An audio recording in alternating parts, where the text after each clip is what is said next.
All right. Today we're going to do a little different.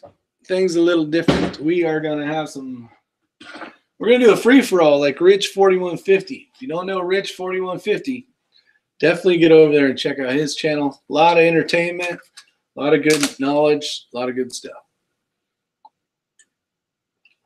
But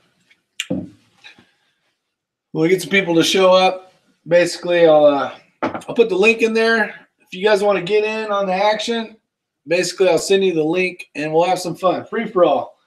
Do a little meet and greet. But while I'm waiting, I might as well make ammo.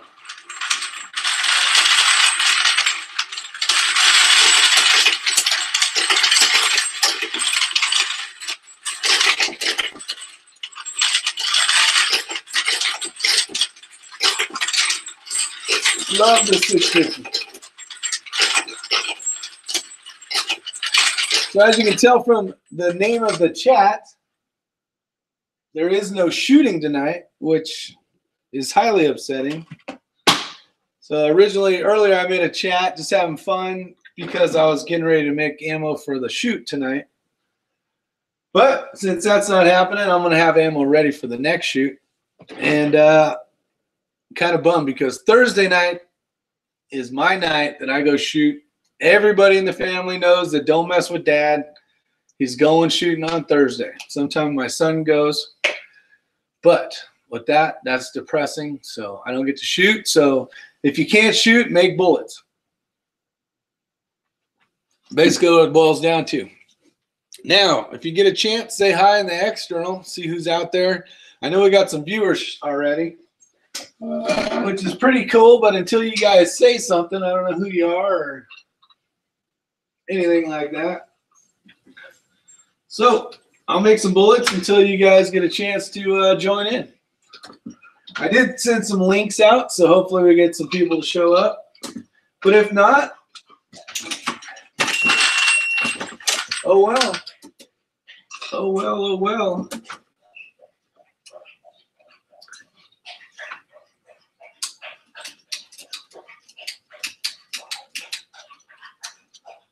You hear my dog drinking water in the background? I'm doing a little test here. Basically on the Dylan, you have two options. So we got Michael G, thanks for showing up, and Chico Wise, what's up? And Gunmetal. If you guys are interested in being on the chat, having some fun, meeting face to face, in the description is the link. So I put it at the bottom so it's kind of hidden. And we got Curious Yellow Solar out there. Hopefully he comes and says hi and gets on the chat. But let's make some ammo and wait. And then once everybody shows up and gets on the panel, we can all BS. I can hit the mute button while we're talking and make ammo and have fun. Have an enjoyable night. A Thursday night when we should all be shooting. You're going to hear me say that a bunch because I'm not upset, like mad and want to break stuff, but man, I really like the nights I get to shoot. I wish there was a lot more of those nights, but only on Thursdays is when I get to do it. And Curious Yellow Solar is stuck in traffic. Probably a lot of you are. Stuck in traffic.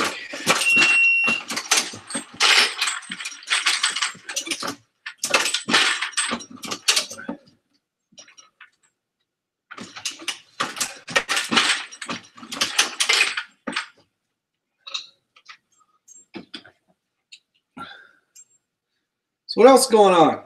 How's everybody doing? What's Gunmetal up to? Did you guys get any exciting gifts you probably bought yourself for Christmas?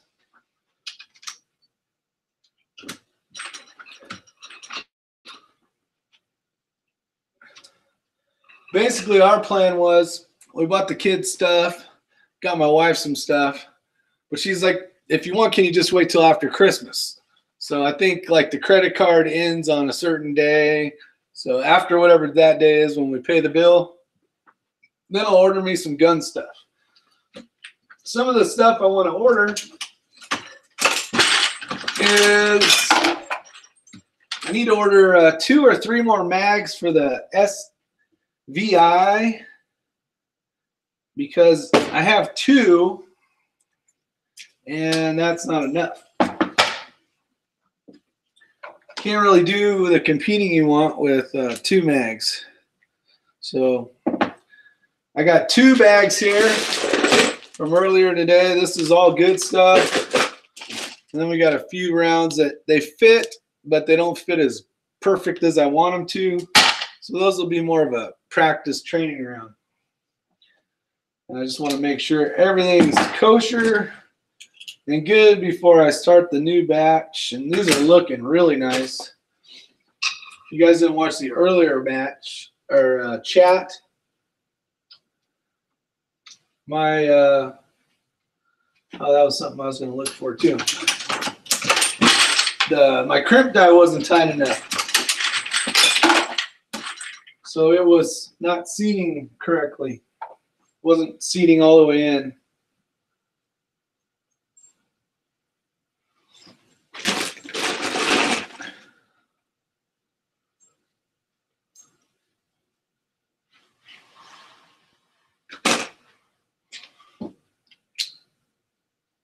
So if you guys are interested, down below, get the Dillon 650 and have no idea how to use it. Oh, well, that's not good.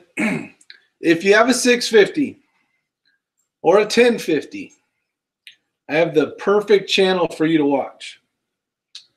If you're not familiar with capital letters WTF SoCal, he has almost a perfect user guide, step by step, through the process that he redid actually for me, I believe is what he said. He is a very big into Dillon. He actually sent out quite a few of his buddies the calendar. So I got it in here, the new Dillon 2018 calendar. And let me tell you, there's some nice eye candy, which I'll probably share with you guys here in a little bit if you haven't seen it. But definitely go out and WTF SoCal Gunmetal will definitely help you out with the 650 every step. And he has great pictures of it so you can really see. He's got, you know, detailed images, and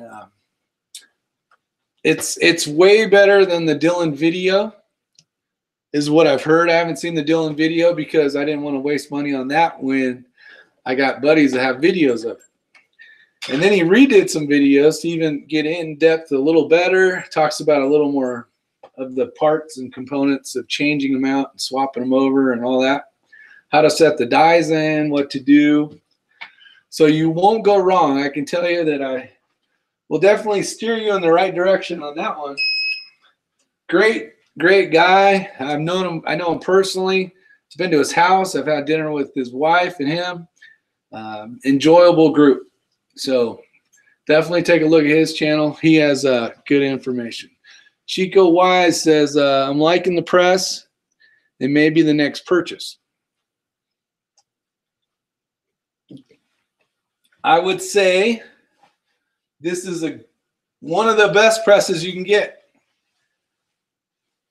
If you're going to do rifle and you're going to do pistol as well. If you are only going to do pistol and you're trying to keep it within a certain amount of money and you never plan on doing rifle ever, the Deal Square B, that one up there on the wall, I've had for many years and it works great. But the downfall of that is it only does pistol. So that's the thing. But if you know without a shadow of a doubt that you are not going to ever do rifle, that is the machine that is pretty budget friendly. I think it's around $400. Let's see. I should have a Dillon magazine right here. This magazine's a little old, a year old, but let's see what we got. I'll give you some numbers here.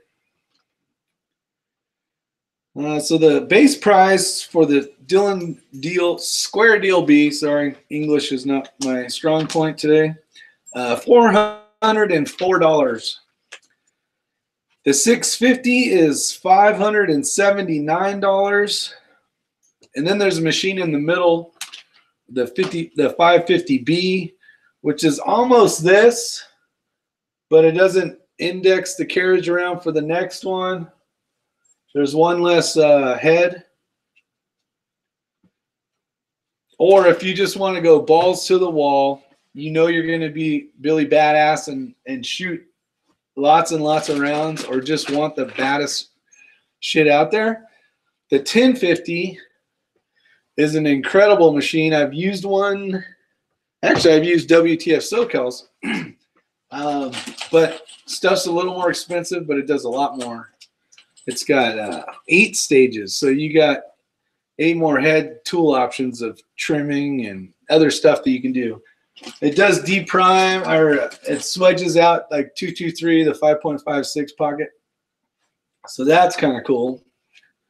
And I think you can get something for this one as well. There's a lot of aftermarket stuff you can get for this. But for the Dylan, this is a perfect machine for the guy that does a lot of shooting, but doesn't need like depending on how many rounds an hour you want to make. So the rate for this one, it says 500 to 800. It's got a couple of asterisks that says you need the case feeder, obviously. And you can actually get the bullet feeder for this too, where it just sets the bullet right on top. So it depends on what you want to do, how much money you want to spend. Is that necessary? No. Is it a pretty cool option? Yeah. Especially if you're loading like 223 or 9mm or something smaller that's harder to get a hold of, pinching it the whole time. It gets your hand starts to cramp up after a while.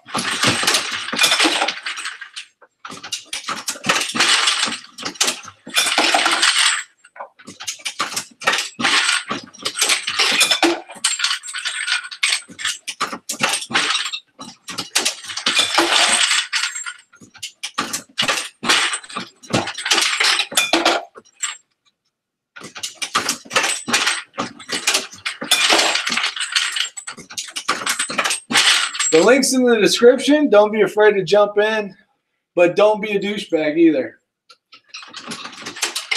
Let's have fun. We got a great community. The gun channel, outstanding people I've met throughout the years on YouTube. But every once in a while, there's the one guy, you know. But check out in the description of this video is the link, and it's on the bottom, kind of hidden.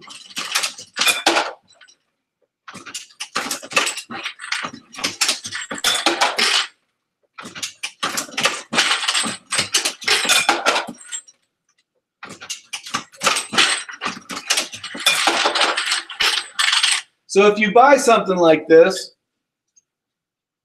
there's going to be other things you need in order for this to really work well. You're going to need, it doesn't have to be this one. This one's by Lyman.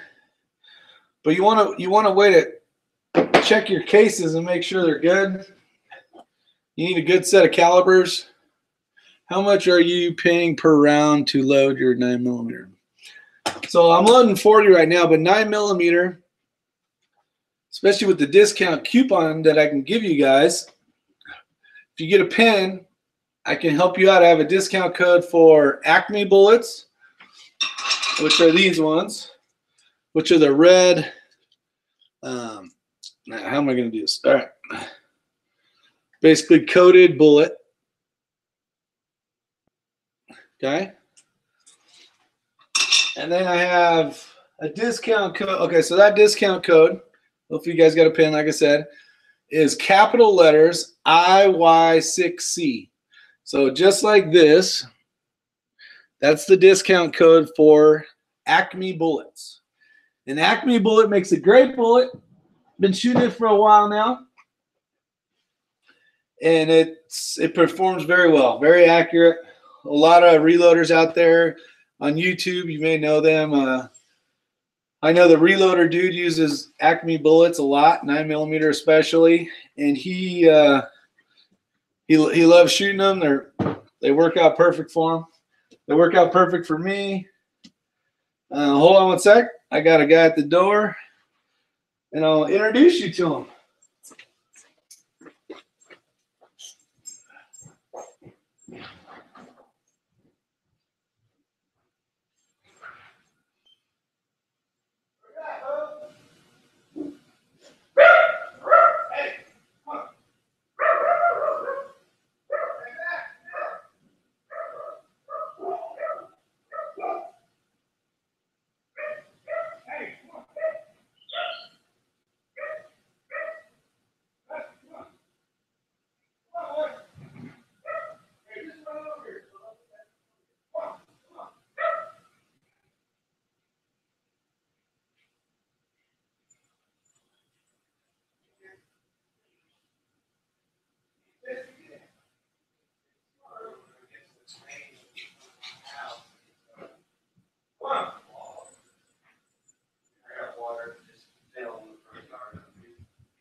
I'm live right now.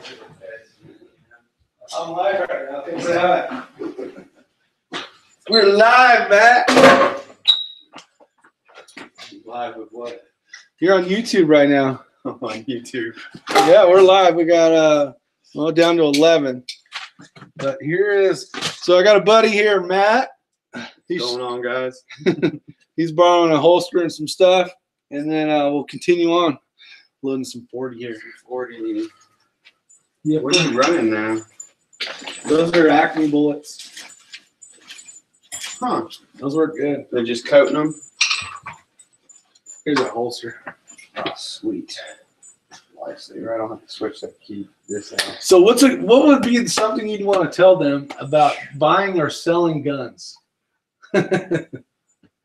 Don't. Exactly. Keep with what you got. Tell them your story. Don't sell shit. Yeah, definitely. So he's the one I bought the Infinity off of, and now he's kind of sad a little bit. I've been sad. You've been sad. It went to a good person though. It's always around. You can actually use it this week if you want. Man, I don't know. I got 9s. I got a little bit of 40. I only dug up like 50 rounds. That's a low that happened. Yeah. So, I should be good, man. I appreciate it. All right. Need to try to I'll figure be out right back. the water situation. All right, you got the dogs? Which ones you got? Me? No. Oh. Roger. You guys can do a little mini vacay? Yeah. That'd be good, man. I've heard good things about that water park. Yeah, it's supposed to be back up. Yeah. That's what they're what, near Hollywood? Yeah. Okay. I'll get a look at both.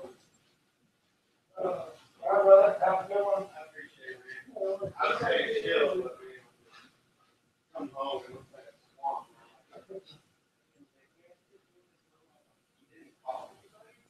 Like all the ticket into the wire, they're still working. Yeah, like they're 8 to 5. You know, you don't want it like my basement is right. And it's low to the ground. Yeah. The crawl space. It's maybe from here to the RV away, it's kind of diverting to the right, but I don't want it. It's got to be the city drain. Oh, sure. I'm gonna kind of call and everyone's closed. I know there's an on-call number. I don't think it. I thought that was it. They put me like, you're next in line for the first available in that range. We are currently closed. I don't want to be rude, but I gotta go. All right, Because I was like, heck yeah. yeah.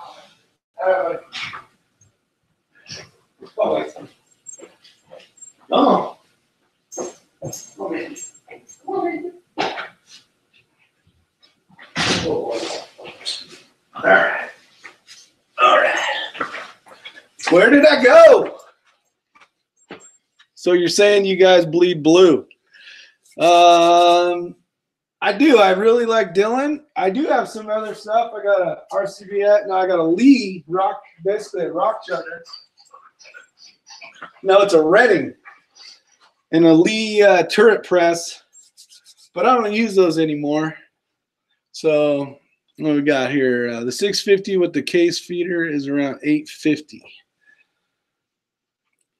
Yeah, if you're looking, the 650 is 579, and then the case feeder is, find the right page here, 264. Now, if you do go out and buy one of these, you're going to set it up for whatever caliber you want, basically. Like you tell them you're going to order one in a 9mm per se. This stuff here is going to come set up for 9mm. It'll have the tray on it, and it'll have the small primer set up already. But you're still going to need the tool head. The tool head is basically this part. You know, they comes with all this, and then you put all the different dies and attachments on it. And the reason why I like these so much is because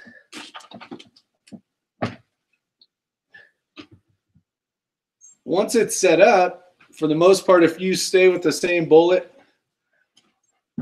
and the same powder and everything, you don't have to mess with it. You just swap everything out, confirm that the powder drop's still dropping whatever you have it set for. And let's see, it's down to 240 now. Okay, cool. Yeah, see right here, 264. This was March of 17. I think this is the newest one I have. So that's cool. Things are going down. That doesn't ever happens, does it? That doesn't happen very often at all.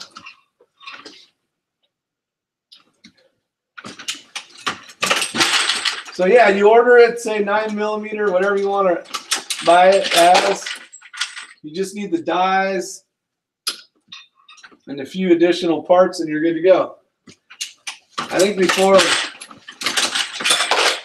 one of my shooting buddies needed to borrow a holster. I was talking about things you needed besides the press, whatever press you want to get. So I think I don't know if we ended on calipers, but you definitely need a caliper along with, you know, like a scale of some sort. And this is the scale I have. This is the Frankfurt Arsenal.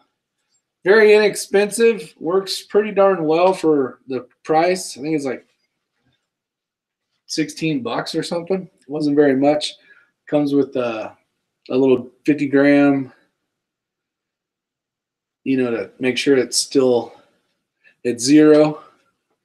Make sure it's still working well. But you definitely need that, calipers. You need a tray or a primer flip. Basically, you put the primers in here. You flip them over. You'll need some of these. I think it comes with some of these. But basically for loading the tube up to put in the primer. So that's pretty simple. And then other than that, a lot of people say, I need to get a single stage press first. And I don't think there's anything wrong with that. You learn every step as you go. And remember, if you're new to my channel, I'm not some crazy expert that's been reloading for 100 years. When I competed in shotgun stuff, I used to do a lot of sporting clay competition and trap. I've been reloading shotgun shells for a long, long time. I've been reloading off of the Dillon Deal Square B for quite a few years. But this one, this 650 I purchased in last August of 2017. So I don't have, you know, many years on a Dillon 650.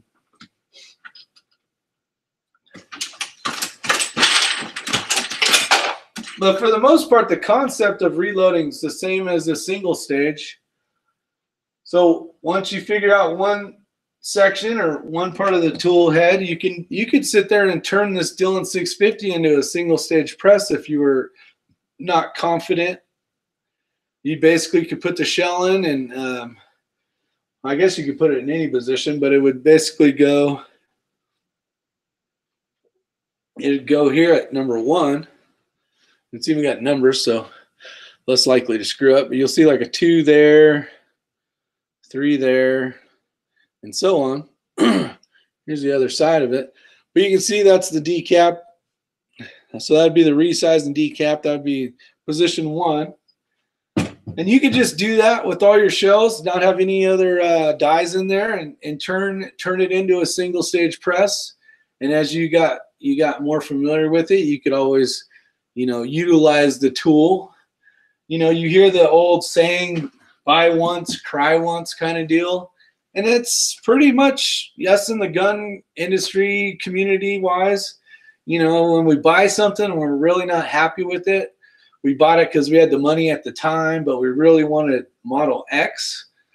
Our best bet is to just wait and get Model X. Hey, Mossy Nut. There's a link in the description, you guys, if you want to jump in. All you guys that I've never met before, you're more than welcome to join us. I think it'll be a lot more fun once people are on the panel and we can all sit there and bullshit. And I can forget a conversation going. I can mute and I'll load. Nobody wants to sit here and listen to the 650 make magical, beautiful freedom nuggets, I'm sure. Oh, so back to the codes for discounts for ammunition. Projectiles, not ammunition, just projectiles. If you're interested in the Acme bullet, the capital letters IY6C will give you 10% discount. If you guys want,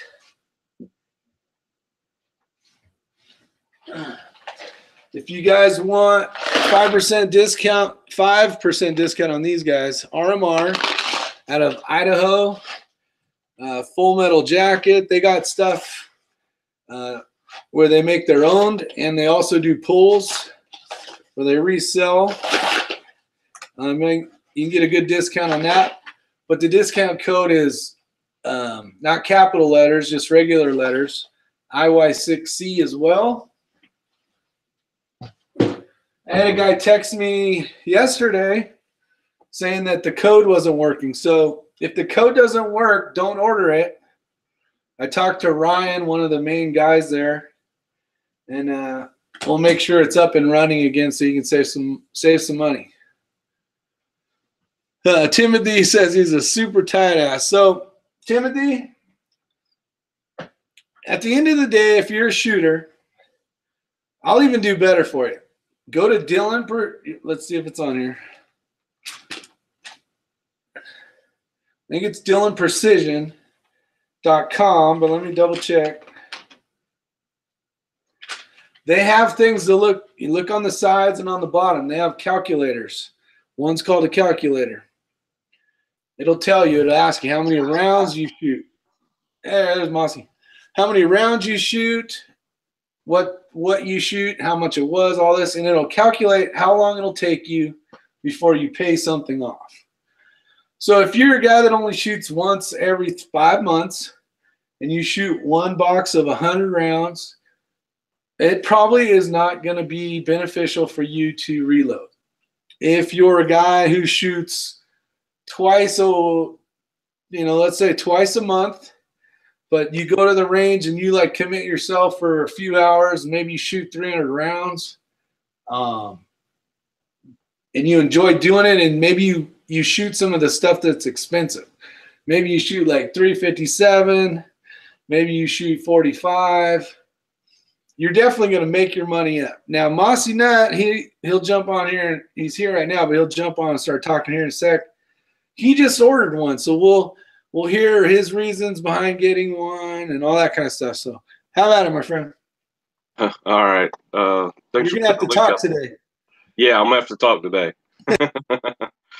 Thanks for putting the link out there. It was a real hard decision for me to get off of that much money, but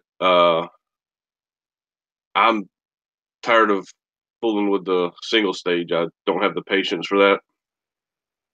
So And hopefully this will get me shooting more, since I ain't having to spend so much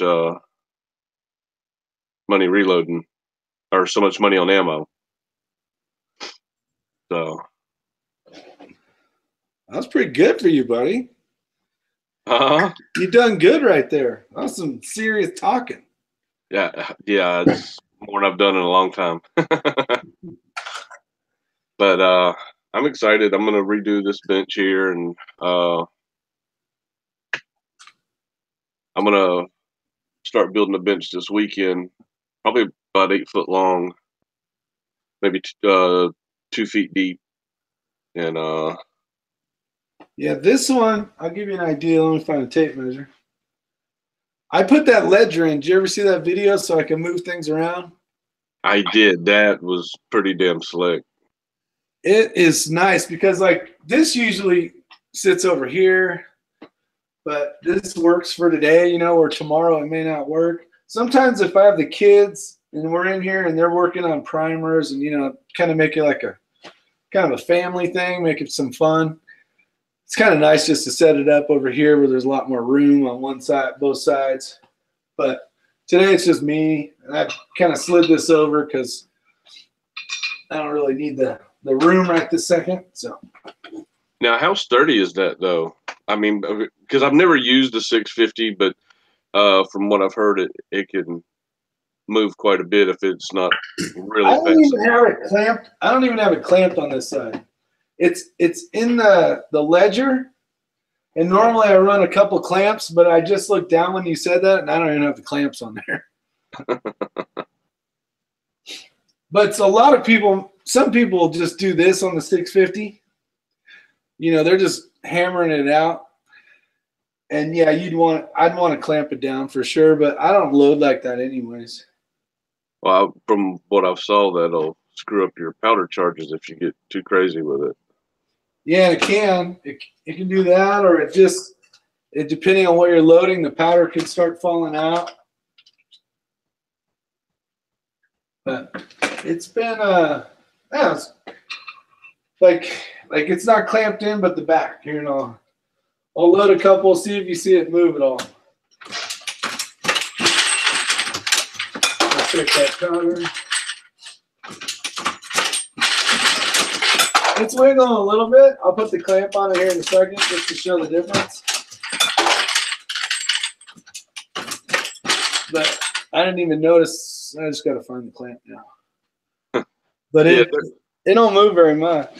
Yeah, there was a little wiggle room there, but it didn't look much worse than from what videos I've seen of people with them bolted down. So yeah, like this table's like bolted into the wall, but here I'll put a clamp on it, and now it'll be even a little more bomb-proof.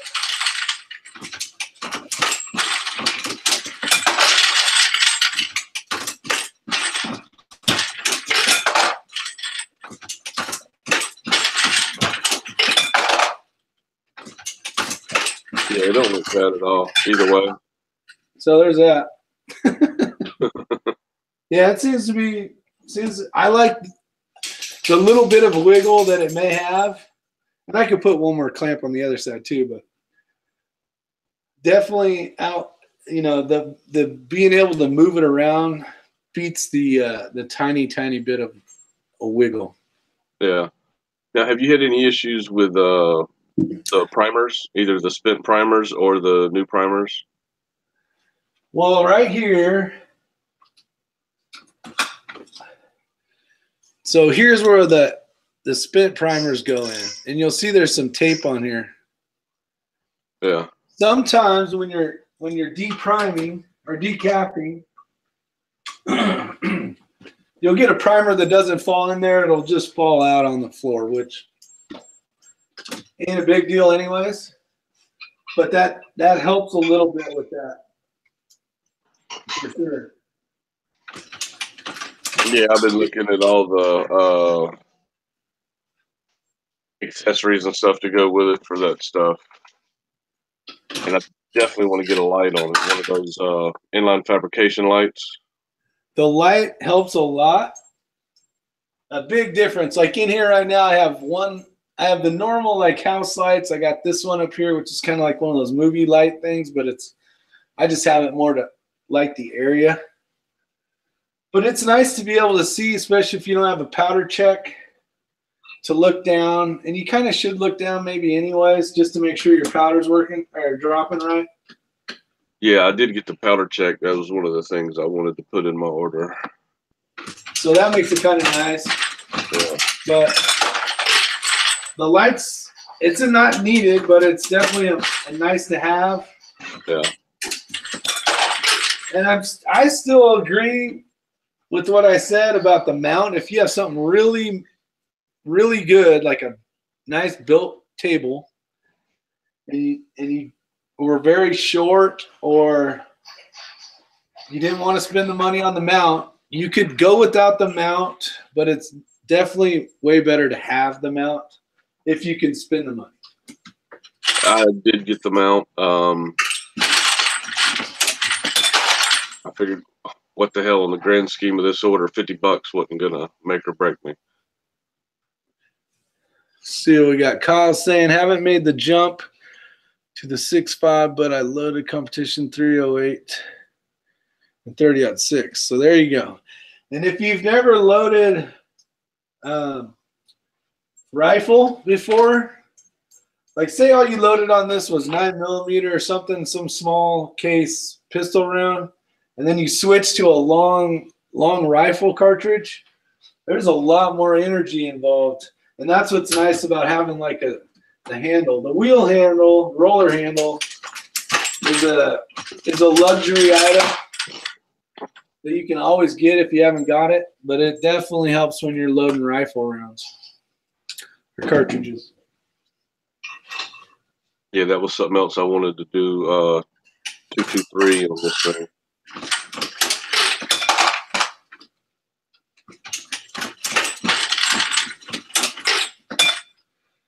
Take a few out every once in a while, just double check everything.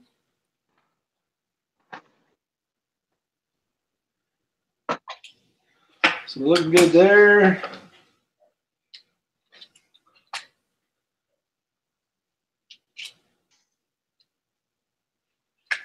I loaded some, I basically switched over from a 9, I had 9 conversion kit in here to the 40 on a chat earlier, and it took me like 3 minutes.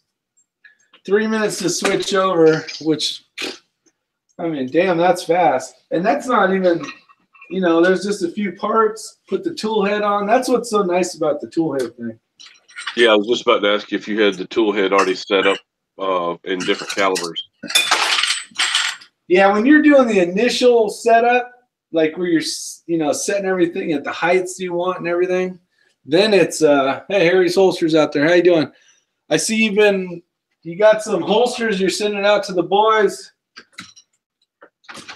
That's pretty cool. So yeah, but once you dial all the dies into the right heights and everything, and if you're not going to change anything like bullets, like the reason why I had some issues earlier was I was reloading the Blue Bullet, which that's the company name. It's called bluebullets.com. Well, everything is a little bit different. The way the shape of the bullet is.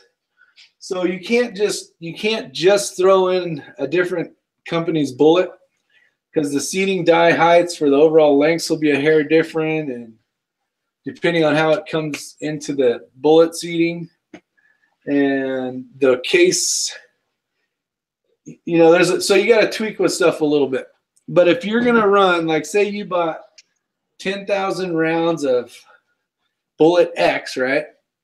And you bought, you know, 100 pounds of bullet whatever powder, you wouldn't have to mess with shit for if you use the same stuff forever.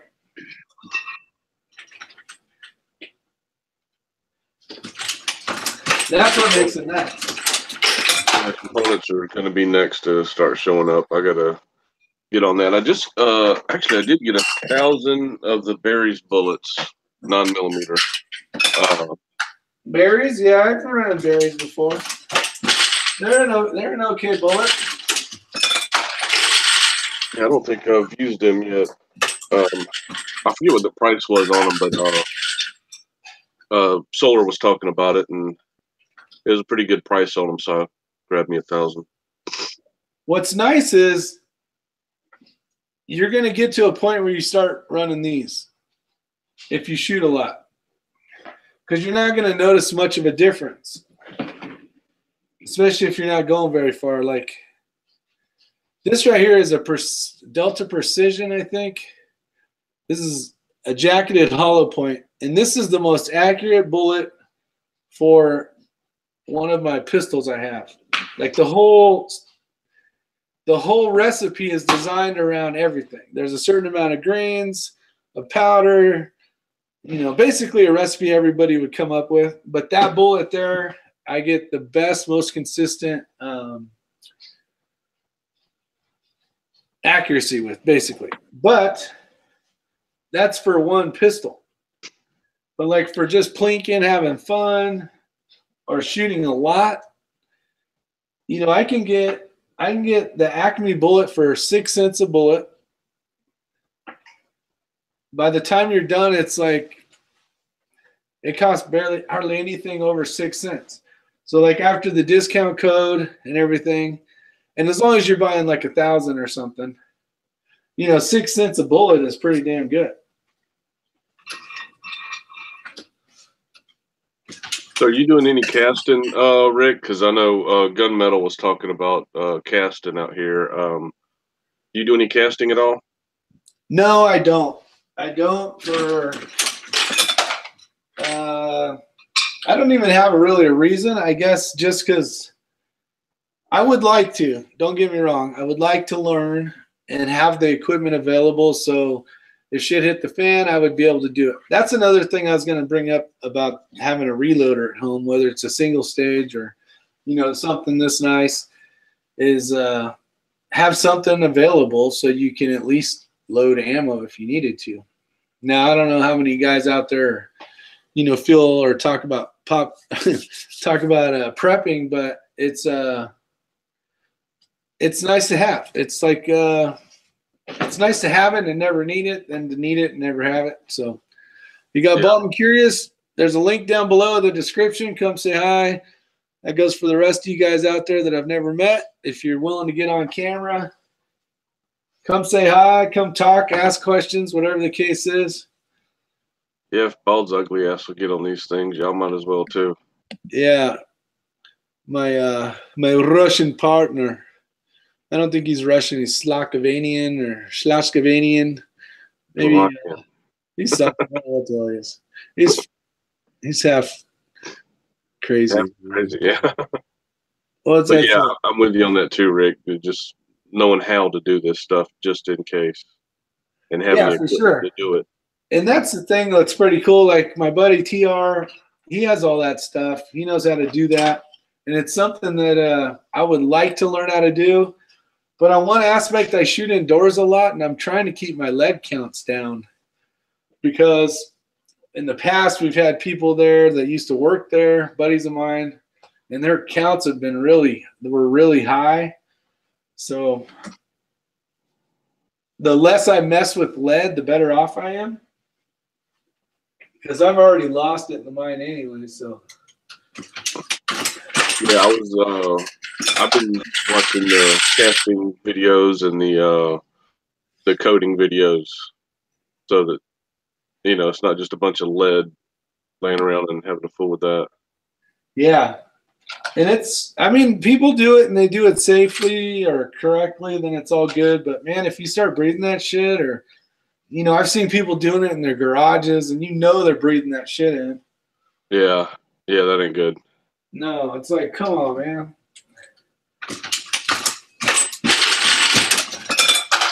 But it's a talent to have for sure. Yeah, definitely. I see the reloader dude out there. I sent him a link via his email, but if he wants to come say hi, because he's a nice guy, in the description below, at the bottom of the description, is a link that says if you're bored or something like that. Come say hi or whatever. Even if you want to jump on for 5 minutes, don't be afraid.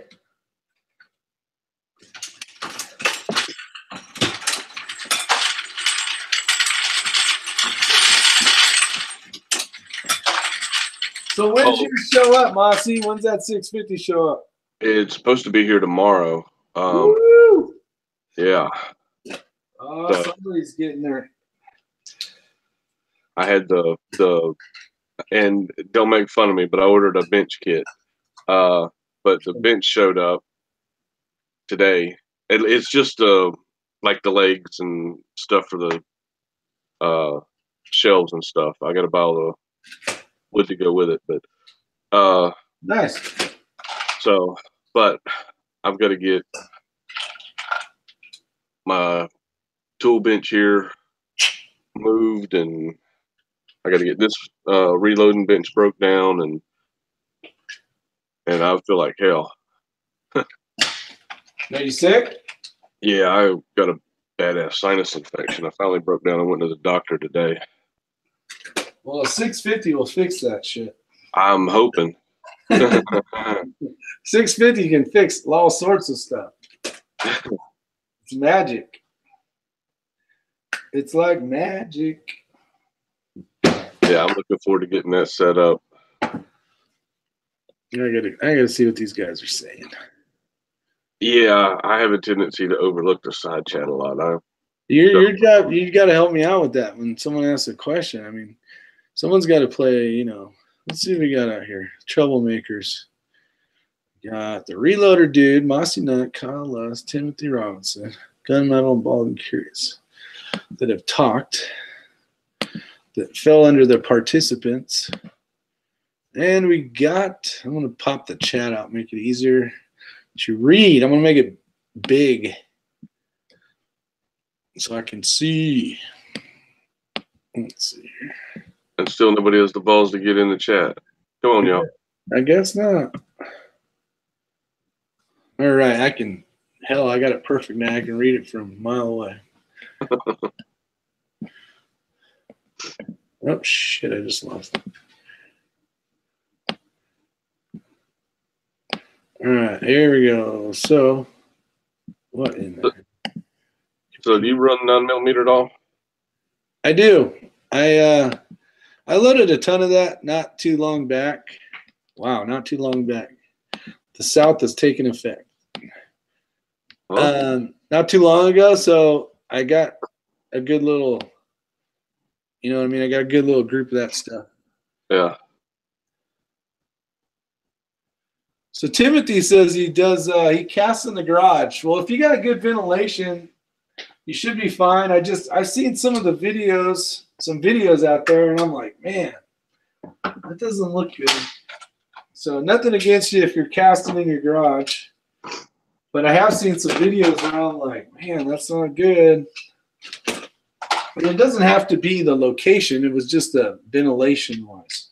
What I was getting at. And he used to chew on sinkers when he was a kid. Yeah. And chew on lead paint and all sorts of stuff.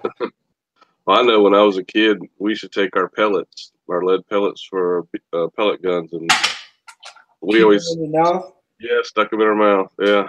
Yeah, so you can hold on to them till the next round? Yep. Yeah. Yeah, I got to say I did the same on that. Yeah.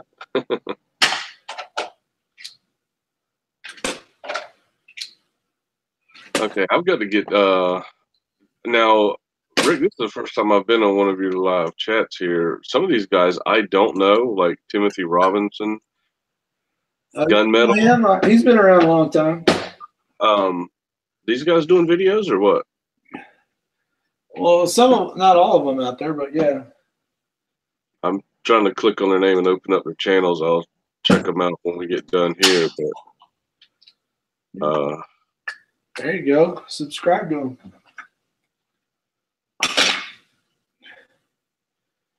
And Kyle Lust. Let's see. Timothy is a casting guru. So I'm assuming he does Timothy Robinson does do videos. Yeah. Definitely want to check that out. Timothy Robinson has a question, Rick. What's the difference in the 40 and the 9mm? Why do you choose the 40? Back in the day, I bought my first Glock was a Glock 22 in 40 cal. And that was back in the days when all the FBI, this and that, about how the penetration of like through a Camaro window and the 9mm wouldn't do it and blah, blah, blah. This was like the 90s. So I bought a 40. So the 40 was my second pistol I ever bought. And then I started competing in some different types of competition. At the time, it was IPSC. I shot that for a little while. IDPA. And then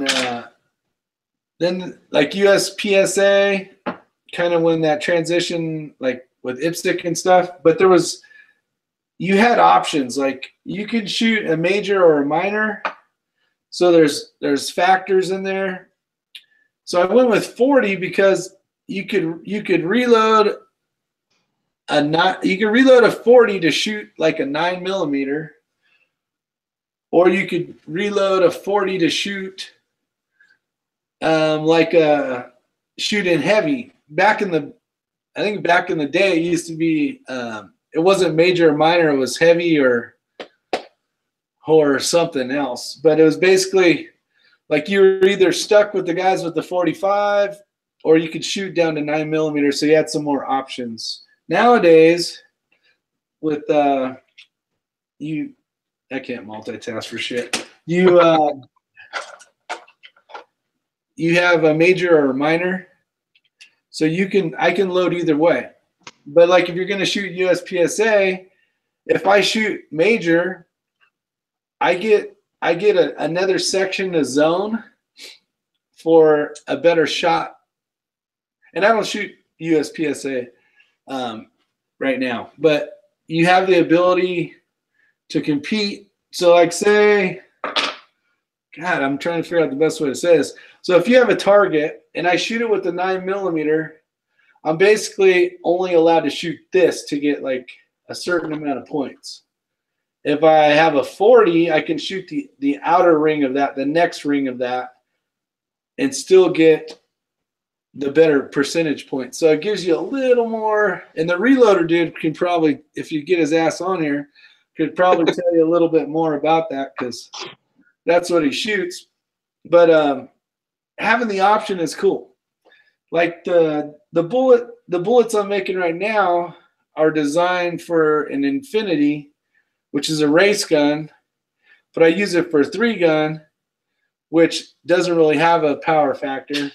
But if I shot it, I have it so it shoots light, but it's still with 180 grain, 4.3 grains of tight group. I believe I'm still hitting the major. So I don't know. But you got plethora of knowledge out there, and maybe you'll join in. He is one cool dude. Yeah, he is. I like watching his stuff. He's got great videos. I watched all his videos. I haven't watched all his videos, but ever since I found out about him, I've been watching all his videos. Yeah, I haven't been on YouTube really a whole lot in a while, but last few months anyway. So. How long have you been on YouTube, Nelson? 2-3 years now, I guess. I think it's 2 years. 2 years? Yeah. Yeah, I just had one primer come out, a spent primer. Remember you were asking about that? Yeah. Yeah, every once in a while there's one that pops out for some reason. Yeah, I was thinking about getting the little accessories to catch all that stuff because I got a couple dogs around here, especially the Chihuahua. Anything shiny, it's going in her mouth. So, should be shooting reloads, huh? oh, dude, she used to steal our keys and take under the bed, and I mean, anything Oh, shiny. really? Oh yeah, anything You shiny. weren't kidding. No, I wasn't kidding. Anything shiny, and she's on it. And then Dylan, the puppy I got last year, that dog destroys everything. So I'd rather have something just to go ahead and catch them and make sure they don't hit the floor, because these dogs are nuts. Yeah, I got two crazy. How hard is that to take off? Yeah, I got two big old Goldens laying right here next to me. They're my reloading partners, I guess. Man, we're getting a shit ton of rain right now. Are you? Yeah, it's been raining all day long. Hey, we're supposed to get some tomorrow, and the temperatures are going back down. Yeah, I'm actually heading to Tennessee tomorrow. I'm gonna go to Bud's Gun Shop. You know, Oh yeah. yeah, I'm gonna check that out tomorrow. We're gonna go do some indoor water slide park somewhere over there. Oh. So, well, here's the reason. I have 11 or 12 volleyball. I have my daughter and her best 11 friends of volleyball coming over. So me and my son are getting the hell out of here.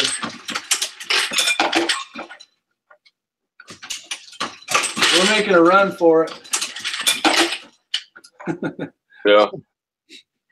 What do we got here? Let's see. 40 makes major power factor, and yeah, 9 doesn't. And you can't load 45 light enough to make minor either. So 40 is like the magic. People call it the transgender because it doesn't know if it wants to be a 45 or a 40. But I crack up because I love the round. It works great. Yeah, I carried a Glock 22 for years. Yeah, that was my first Glock. It was a Gen 1. First gen. And then I bought a Glock 24, which is this long slide 40. That was my competition gun I still have it for a long time.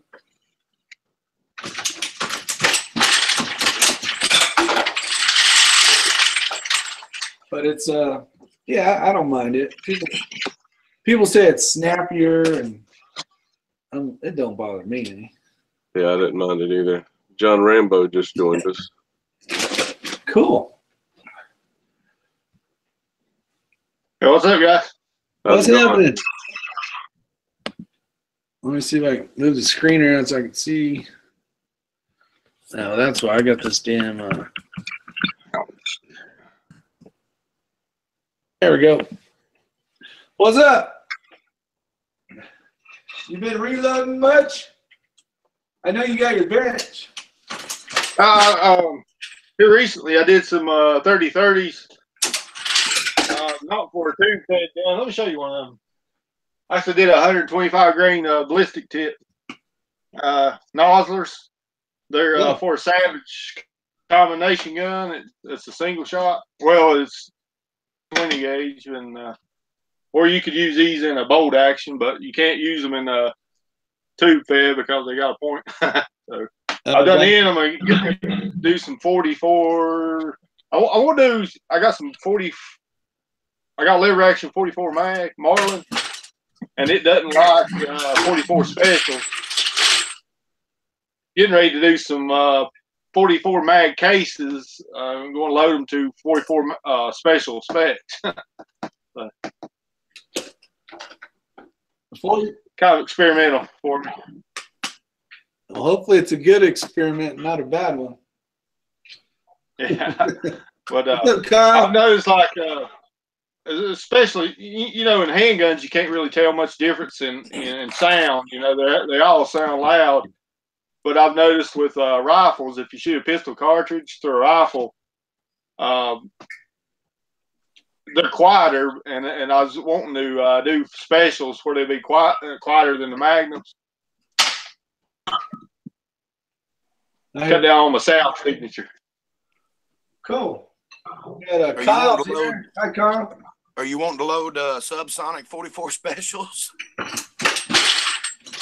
Well, I think pretty much. So, well, subsonic 44 mags, but. Oh, okay. A couple of guys had some casting questions. Timothy has to. He's a little bit busy right now. He's still watching, but I decided to go ahead and jump in the pool. Shoot ahead with some questions because I'm making my own.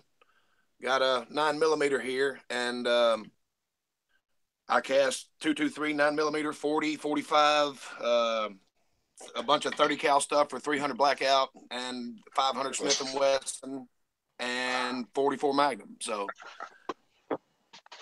shoot.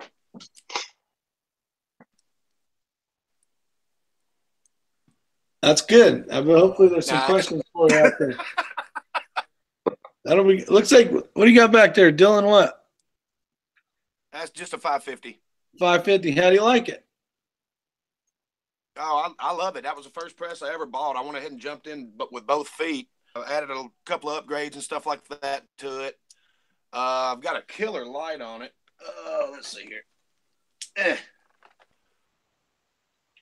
Can y'all see that? Right now, there you go. Say something. Say something, Kyle. Can y'all see this light right here? Sometimes you're going in and out with your icon deal. Maybe your internet. I'm going in and out?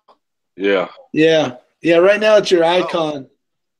Is it because I'm not talking? I don't know how this works. I've never done this before. No, when you're talking, it should be whatever screen you're on. But if you go up to the top, you'll see a thing that has like a phone bars, like service wise. Like I should have plenty of internet. I mean, hang on a minute. Let me see what I can do here.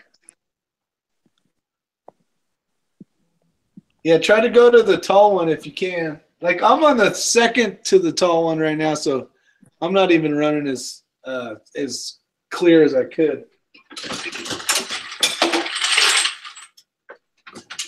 Okay, I'm not too sure what you're talking about here. I'm on an iPhone, so I don't know. Oh, you're on an iPhone. Okay, I'm not. Yeah. Yeah, those buttons won't be available then. Okay. Well, anyway, can you see the light that's behind me? I can when you talk, and then all of a sudden it goes back to your logo. Is that happening to everybody or just me? What I'm seeing? That's what I'm seeing too. Okay.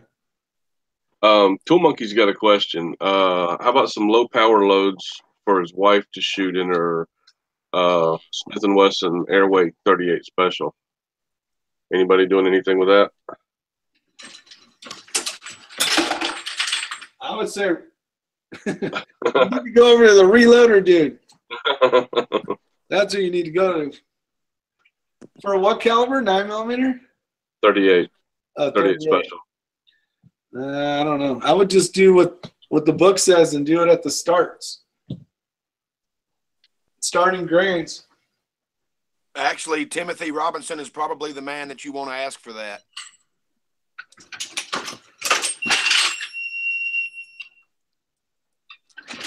Well, tell him to get his ass on here.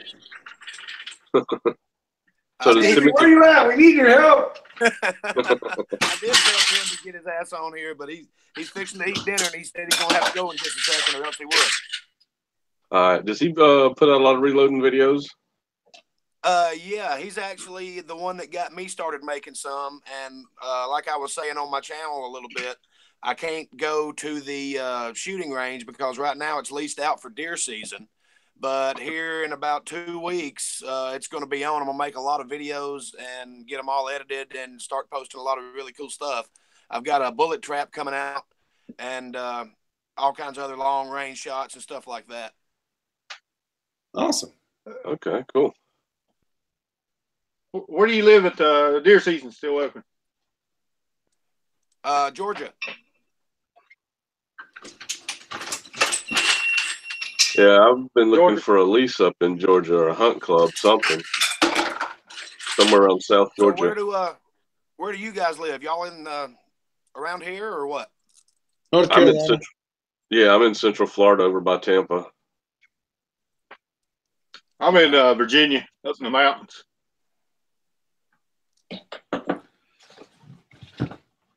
They were asking about reloading books. I use this one. I wouldn't say this is the best one, but it's one. Sometimes you should have a couple anyways, just to cross-reference.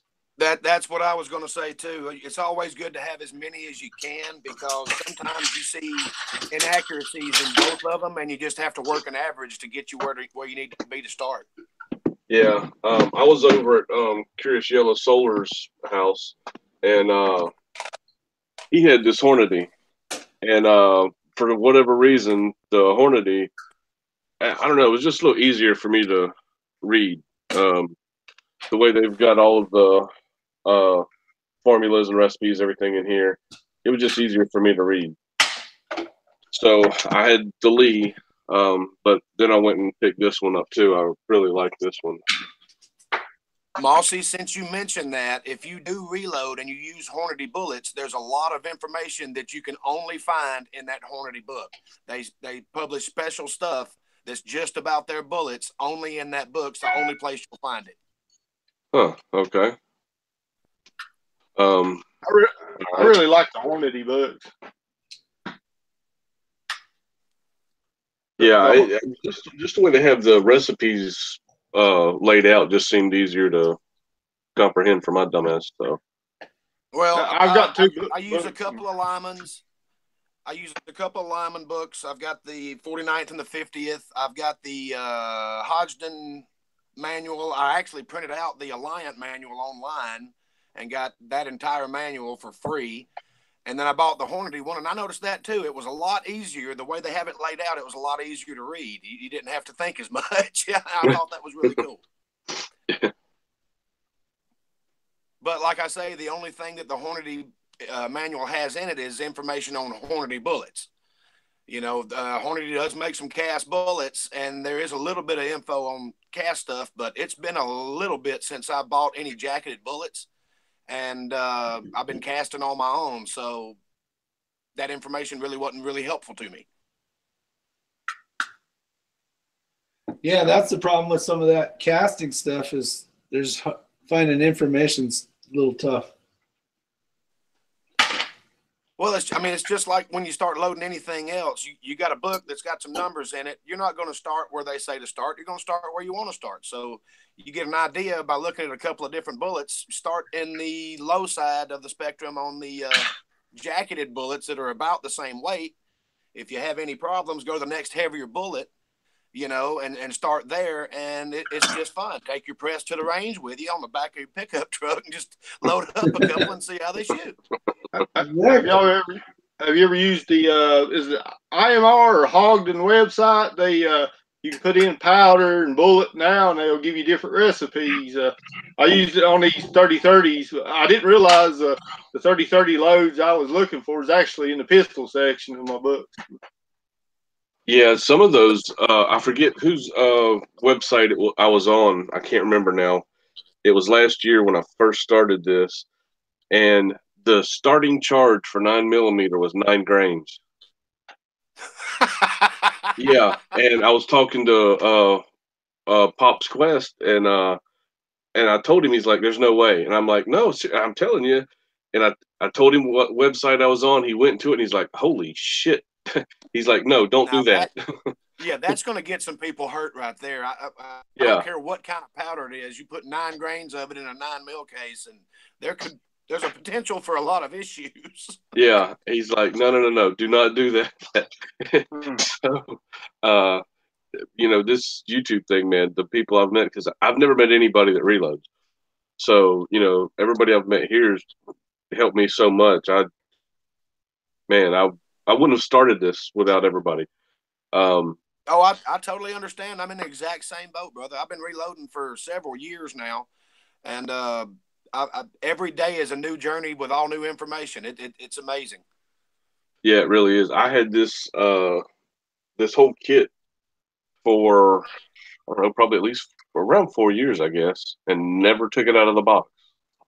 And then, yeah, and I'd bought the powder, some bullets, I had casing, I had everything.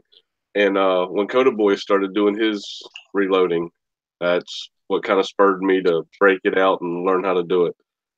Yeah, I branched out and reached out to a couple of people, and hey, have you checked out this channel? Have you checked out this channel? I'm ending up. I'm actually real good friends with quite a few YouTubers with really killer channels, and we correspond back and forth. Like me and Timothy talk on the phone a lot, and I have questions, he has questions, and you know we become really good friends. A bunch of us have become really good friends just through this damn website. It's amazing. Yeah, it is. I've met so many cool people at the farm. Rick's one of them. Got to meet him at the farm, and it's just been awesome. Really cool the way you kind of meet people online and wind up being some of the best people you ever meet. Well, I mean, we're all interested in the exact same thing, you know. We all have lives, we all have jobs, we all do, you know, multiple things, but this is one hobby that we all really share, you know. And I've found a lot of people, and I actually sent a package out to a friend of mine in Utah, West Desert Shooter. He's got a really good channel. He does a bunch of long range shooting, and I sent a package out to him this morning. So he should have that probably Monday or Tuesday. So I really see a unboxing video coming from him. So looking forward to that. Now, what do you guys like for powders? What calibers are we talking? Pistol stuff. 9mm. I run. Of course, I'm using hand cast bullets. I run 3.5 grains of tight group. I generally use tight group, power pistol. I was using unique because I was given a pound of it, but I can't find that anywhere in Georgia. And I'm not going online and paying the ridiculous prices that they want and paying a $30 hazmat fee. I'm just not going to do it. I've got a Cabela's 15 miles down the street from me. So that's where I generally buy all my powder and primers. I pick up a couple of 8-pound jugs at a gun show every now and then because it'll be the last day of the show and they don't want to take stuff back home with them. Yeah. Wait till the last day, right? Yeah, Right. that ain't a bad idea. We've got a gun show coming up, actually 2 of them next month. And when I bought this Lee reloading kit, here's the power pistol. Power pistol, yeah. That's the same 1-pound jug I bought back then, and I've still got the same 1-pound jug of was it HP 38? HP 38. Yeah. Yeah, well, shit will start going a lot faster. Trust me, Mossy. Once you got, yeah, you'll start blowing through some powder pretty quick, there, Mossy. you're like, holy shit, I need timers now, and I need. Hey, Rich, jump on. There's a link in the description at the bottom. Wow, Rich is there. Curious Yellow Solar just joined. What's up, buddy? Rich is here because it says free for all on it. He wants to know who's stepping on his toes. Yeah, I was gonna try and get me at least one 8-pound jug next month at the gun shows. 20 pounds? Huh? How many pounds? 8. Oh, I thought you said 28 pounds. Oh, I wish I could afford 28 pounds of it. Well, and an 8-pound jug will last you a really long time, especially just loading pistol rounds. I use 40-64 in my 308 rounds, and an 8-pound jug doesn't last as long as you think it's going to. Yeah, any of those rifle rounds, those things, they suck up the powder pretty quick. That's for sure. I don't do a lot of the auto cartridges. I've mostly done 44 mags because it's more economical to do them than it is my 9s and 40, 45, stuff like that. But I was using some kind of Winchester powder. I run it when I was done 45s and I ran out of it. But I got this stuff called Expansion Industries. I think it said you could load it about like Tight Group. I got to find out more about it. I can't remember, but that's kind of what I'm going to do my subsonic 44 mag load with. So I'm going to try it and see what happens. There you go. Yeah, if you find that burn rate chart, you can find out about every powder pretty much. And, you know, if you find some off-brand name stuff, but it comes up on the burn rate, and you can kind of get an idea of what you got to load it as, like with the name brand stuff. Like the 44 mag, they use like H110, you know, or Ogden 110 or something like that. But there's another IMR that they use, and so anyway, that's kind of what I got going on. That's cool. Yeah, but I mostly just use Tight Group for pistol. I was using that Ram Shot. What the hell's the name of that shit? Ram Shot Silhouette. Yeah, Ram Shot Silhouette. I like that stuff. Hang on, be right back. That stuff used to work good.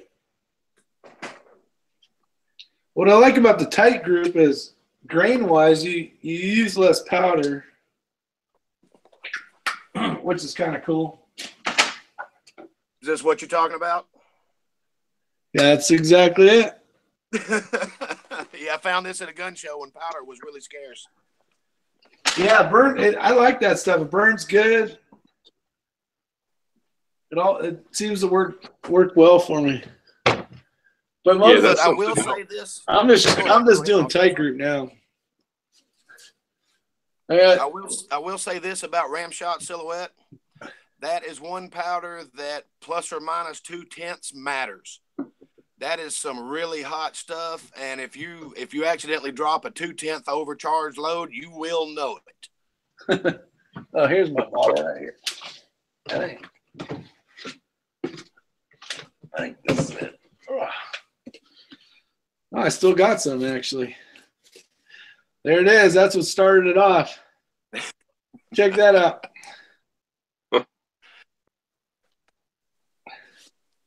Sweet. See the date?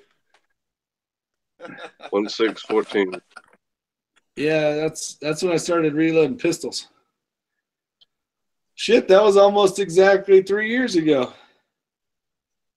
I looked out when I started reloading, and a guy that I work with, he went to an estate sale, and apparently the guy was a reloader, and he brought me this big, huge clear tote, and it was full of brass and primers, 45 bullets, 45 brass, had a bunch of, I don't know how you say it, Vitavuri.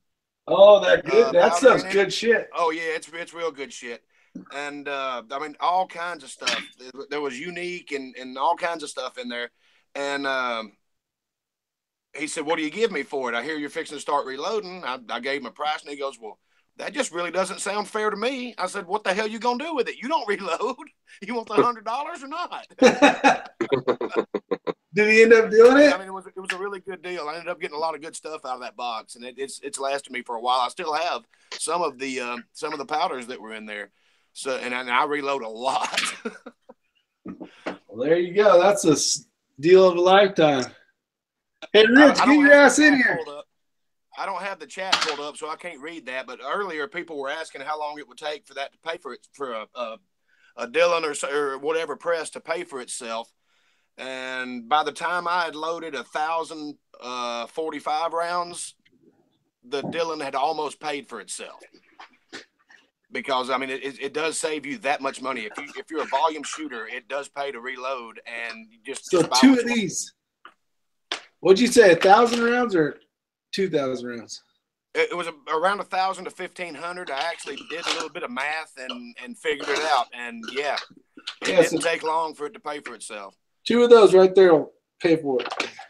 But of course, this is a 550, not a 650. I don't have the case feeder. I got to do that. I've got several Lees too.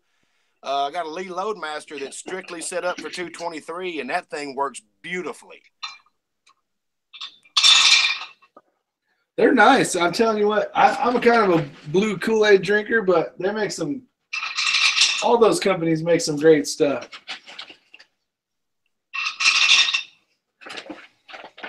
I like my Dylan. See, Tool Monkey, he just bought a 550 probably a few months ago, and his is paid off already. He said. See, I mean, it doesn't take long. No, not if you shoot. If you shoot, it's worth it. I got. Go ahead.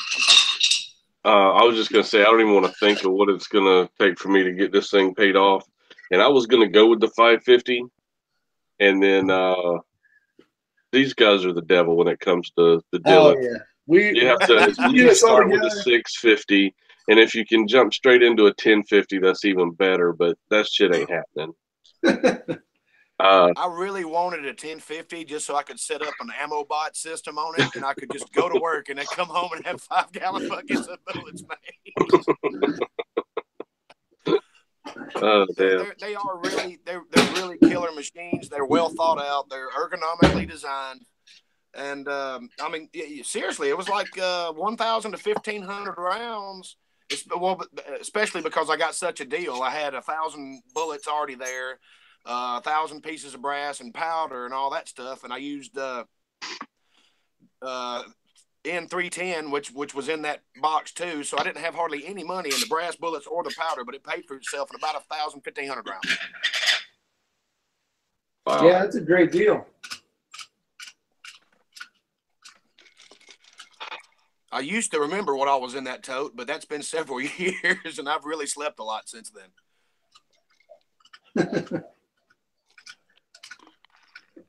Well, we had a friend of ours that came across some, what are those called when someone passes away, an estate sale?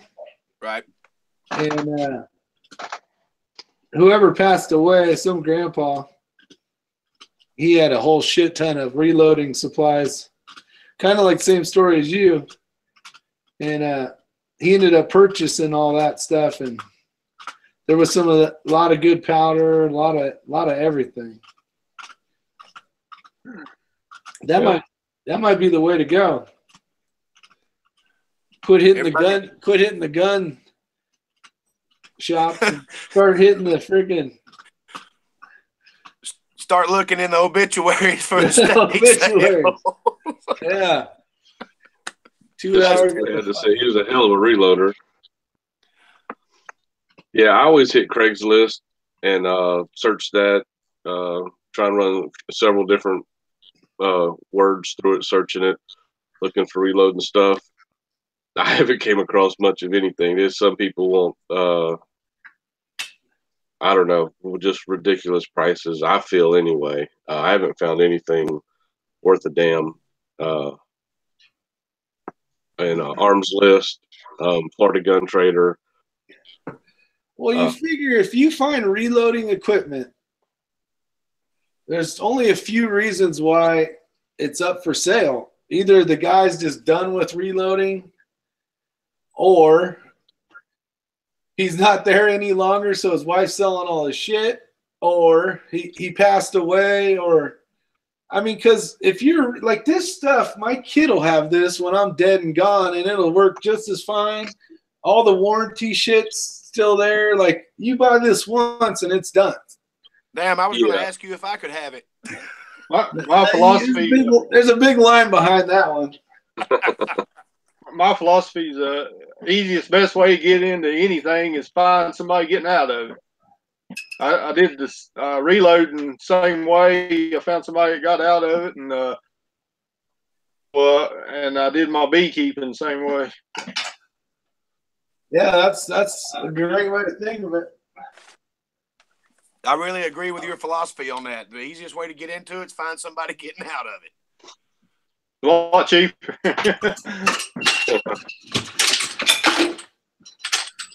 Yeah.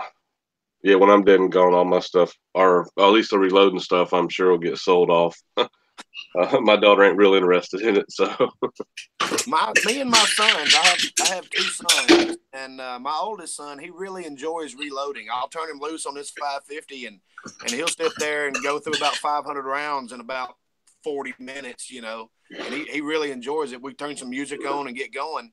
He really enjoys it. I'll turn him loose, and he knows what he's doing, knows what to look for, knows when to stop. And we really have a good time with it. I love it too when my son's out here. Sometimes I get my daughter out here and she'll do the primers and stuff, fill tubes, you know, and it's just awesome. Like it's fun. I mean, it's family. It's passing down knowledge and having family time at the same time while you're making bullets. Yeah, like I had her pulling the handle and putting the bullet on, and you know, she probably only did like 12, but she got the idea. She's only 13. She got the idea of it. She could just someday if she needed to, she could probably just figure it out. That's awesome, man. That's really cool. I think it's fun. Especially if your kids go shooting with you all the time. It's like, get your ass in here and make your own damn bullets. You know what I mean? Yeah. Yeah, my daughter. Mr. Mossy, I'm not subscribed to you like, yet, get but your I will ass be in shortly. Like, I don't know if you guys are familiar with Pop's Quest at all, or if you are, but like down at the farm, I told him what you should do is, in order for toilet paper to come out of the little dispenser, like you have to make like 10 rounds of 9mm or something.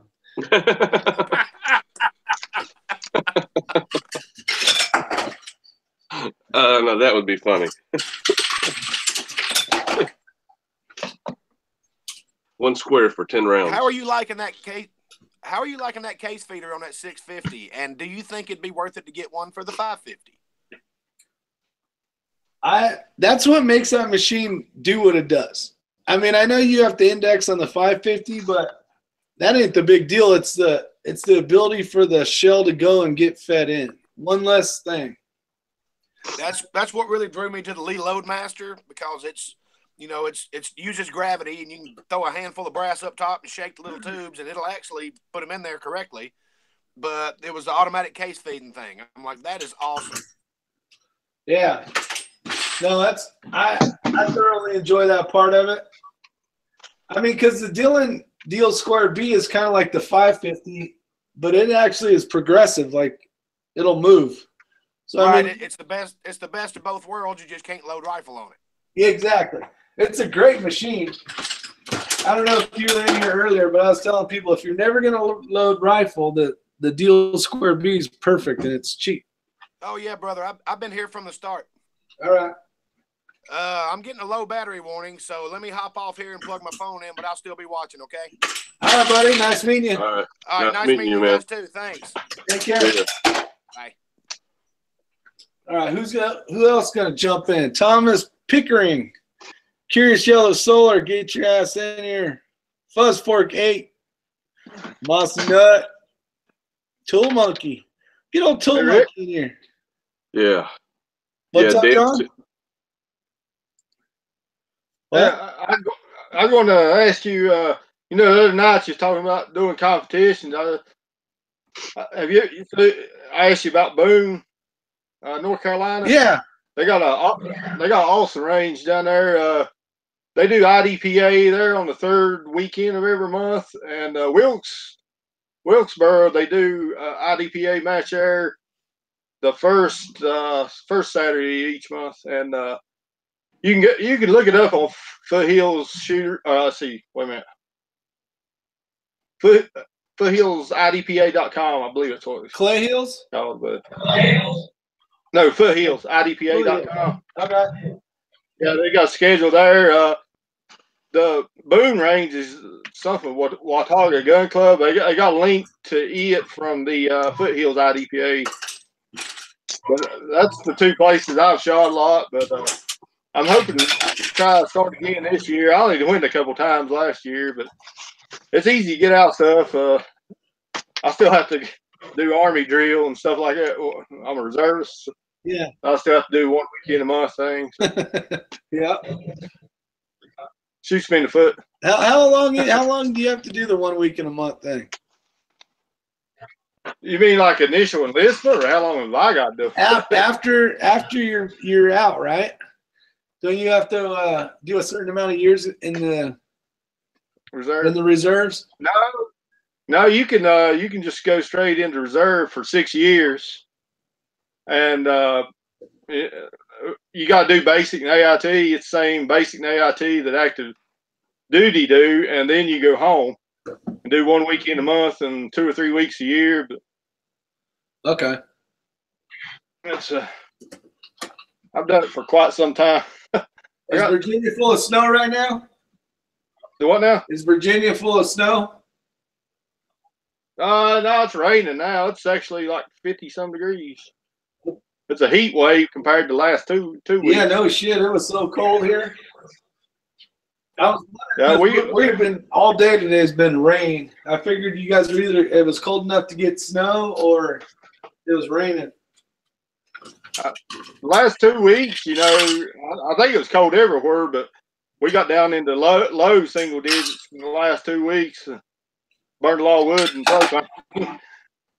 Yeah, it's SoCal, WTF SoCal's here. Yeah, why don't you get your ass on here? You're the Links root of in all the evil. bottom. Yeah, you blue Kool-Aid drinking SOB. The link's in the bottom of the description of the video. I talked about you earlier, SoCal. I sent a bunch of people over to learn how to do the 650. Yeah, he's got that that playlist. I've watched it a couple times. Yeah, no, that video is way better than that DVD. I guess they say they have. Yeah, and that whole playlist was everything was so detailed. You're at work. He says he's at work. Then what are you doing screwing around on YouTube? Chance back to work. He's an IT guy. He like ninjas it, and no one even knows he's on the computer. I want to blast through some rounds real quick. You guys keep talking.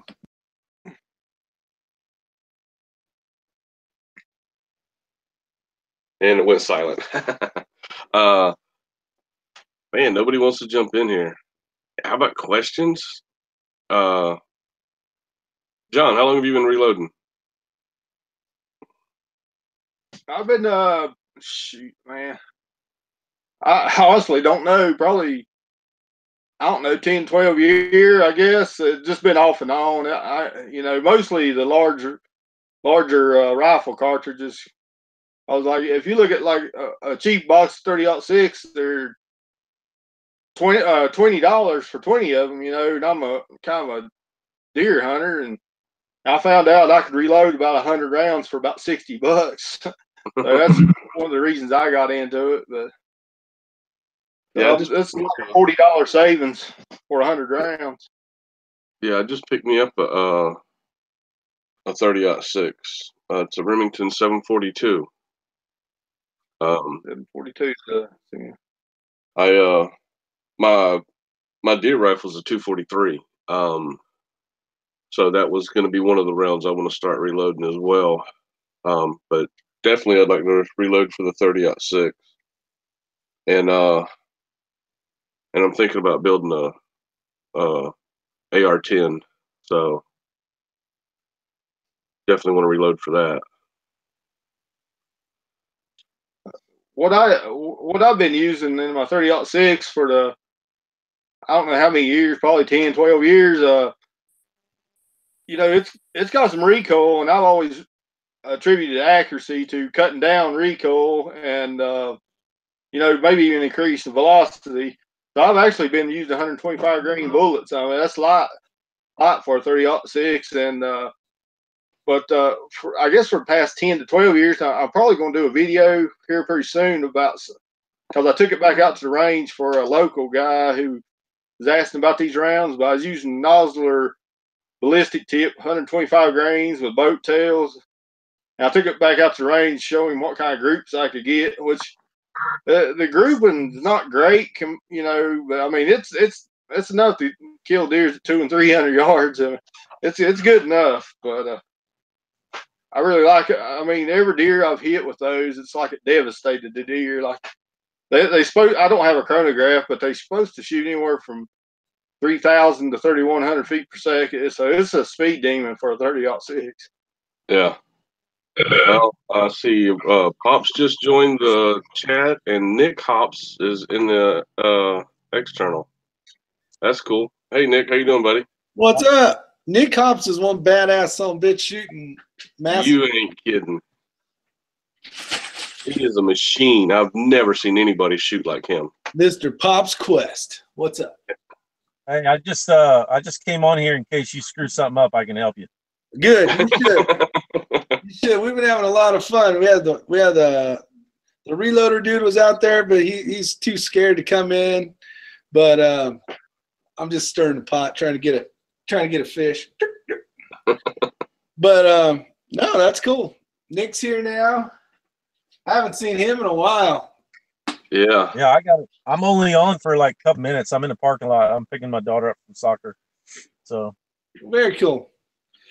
We got what were we talking about earlier? Something about the I don't know. We're talking reload and stuff, and you should. I think Don's having a chat on later tonight. What's that? I think Don's having a chat later, isn't he? Tree chatter later on. He should. I think so. About 8 o'clock, I think. Yeah. I think 9. Is it 9? Okay. Is it 9 Eastern? I believe. Let's see. Do you still do the ham radio? Who's doing the ham radio? Not me. 6 years ago, you sent me a ham radio testing CD series. So he's talking to somebody else. Anybody send old Reloader dude a ham radio testing something or other? That wasn't me. I've never met the ham radios. No. I got my ham radio license last year. I'm not real big into it, but it's one of the whole survivalist thing. You know, everybody needs to know how to mess with those. Like I say, I don't mess with it a whole lot, but me and my brother-in-law were kind of learning together. Yeah, I never fooled with a ham radio. We used to run CBs, and we had some linears hooked up. We could talk to Mexico and up to Tennessee, and if the weather was right, it'd reach out. What, on the CB or what? Yeah, on the CB. My first experience with a CB, I don't remember the exact year, but it was probably 19. Let's see. Let me do some math here. Like maybe 78, 79. Yeah. And, my mom had a Datsun.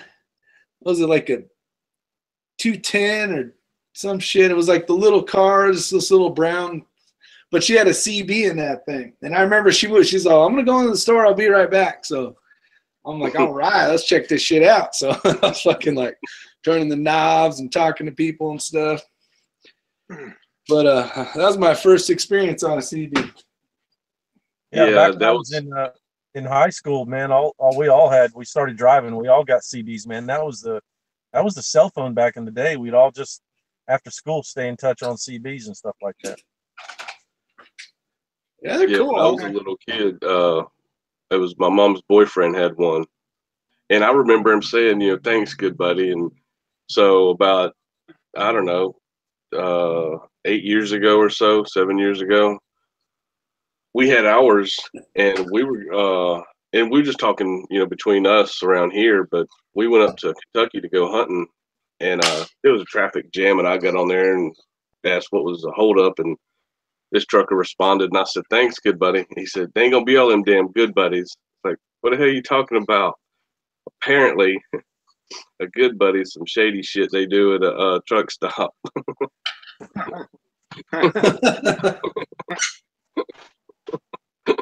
Real good, buddy. All right, guys, I'm out. Yeah, real good. Bo Jingle. Hey, I'm out of here. All right, see you later, Pops. Soccer practice is now over. Yeah, I got to come back in an hour and a half for the next one. I'm playing Texas. I hear you. All right. Thanks for saying hi, Pops. Later. I'll figure out how to hang up. Yeah, I know I have the same problem with the damn thing, especially on my phone. It's frozen now. It won't even let me hang up. You're not there, Pops, even though you're there. Yeah, you got to hit. Hey, how's practice? You're still there, Pops. I'll mute you, so you don't have to worry about it. Saying Yeah, something. I'll figure it out. Actually, I'll just. You want me to try to eject you? Yeah, just kick me off. All right, peace. Later. See you. There we go. First time I ejected somebody, and he liked it.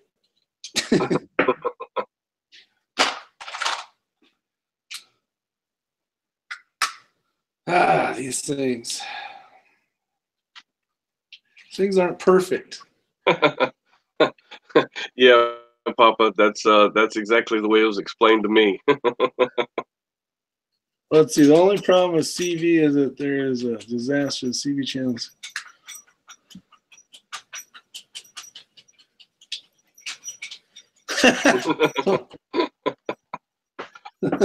We used to have fun with them because we were running them linears and stuff, and we just step all over everybody. And one of my buddies, I don't know how much power he was running through his CB, but if somebody had a system in their car where they had a lot of bass and stuff, he could pull up next to him and key down on his CB and fry their system.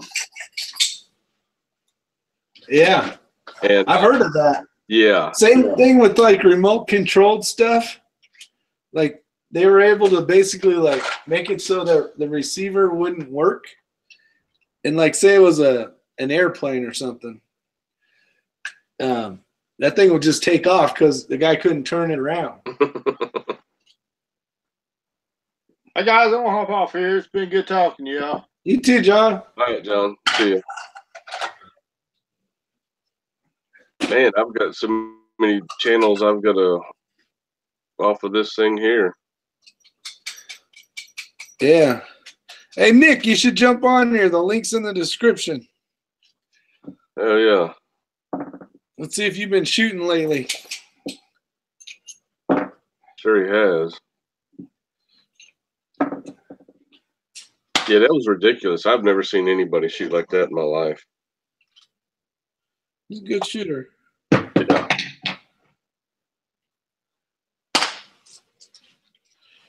Definitely shot well. So what are you working on now, Rick? I'm basically just checking all these bullets now with the case check. After you make them, I run them through each one.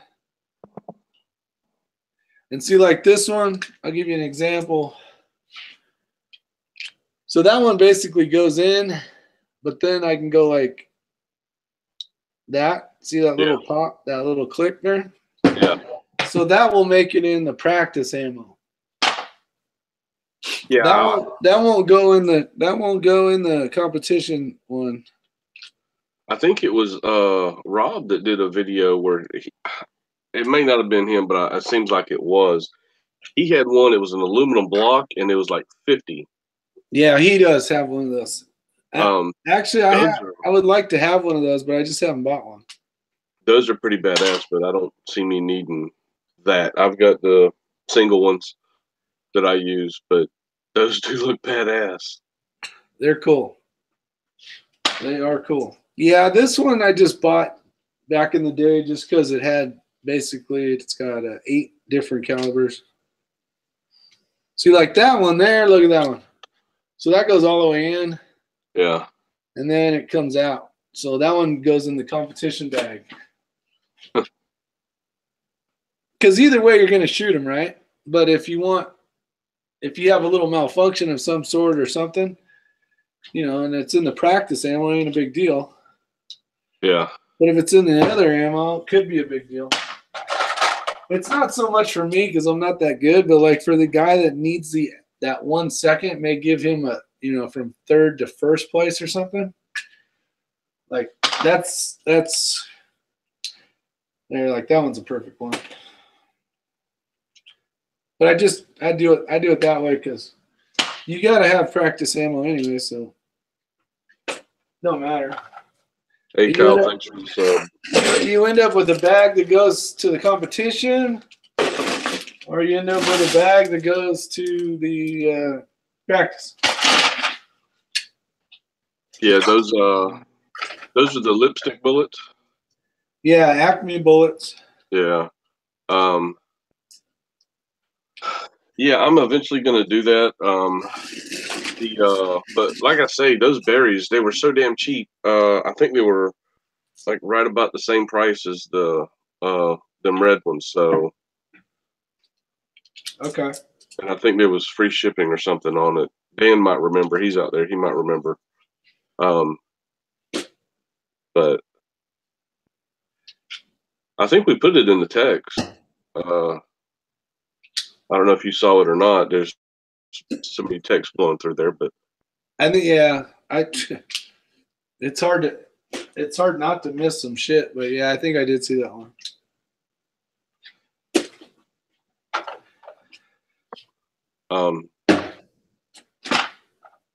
Acme wins, said the Reloader dude. Yeah, he's a huge supporter of this.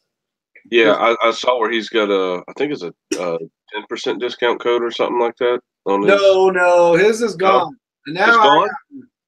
Oh, his his doesn't work anymore. I'm just kidding. His works. Hey, I'll be back. I gotta get a cough drop. This is killing me. My ribs hurt. That's okay. Reloader dude's gonna jump in anyway, so. Yeah, we'll see. I'll be back. All right. He would jump in if I started saying something wrong. Like if I said, yeah, let's see, 40 cal, you want to load it with 23 grains of something. See if I can get him to bite. See if he'll come in.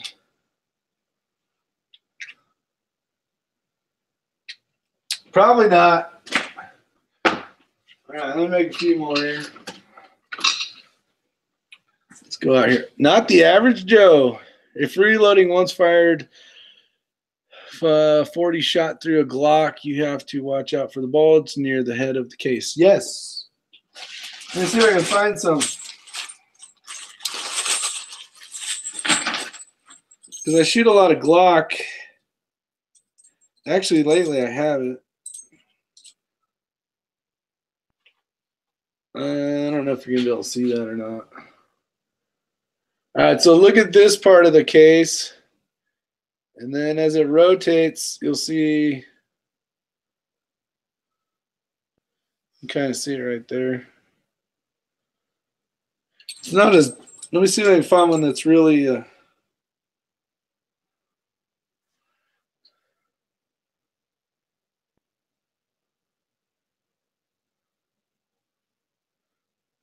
that's it right there, that bulge. Sometimes it looks like a smiley. See how that doesn't have anything? And then right there, you can start seeing it right there. That's basically it. Some look like a smiley face a little better. See if I can find a different one.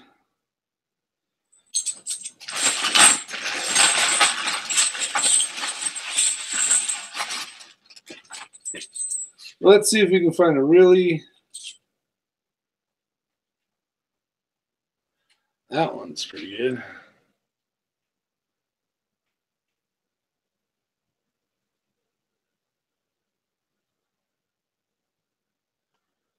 Kind of see it. I guess if you know what you're looking for, you can see it. If you keep your lead less than 700 degrees, the zinc will float up. Papa's Place must be talking about some casting. Hop on for a minute. Yeah, you should hop on for a minute. Don't be scared. So are you dry tumbling or wet tumbling?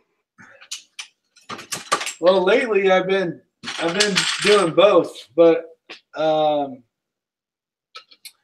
here's a good example. I did videos, I don't know, a little less than a year ago.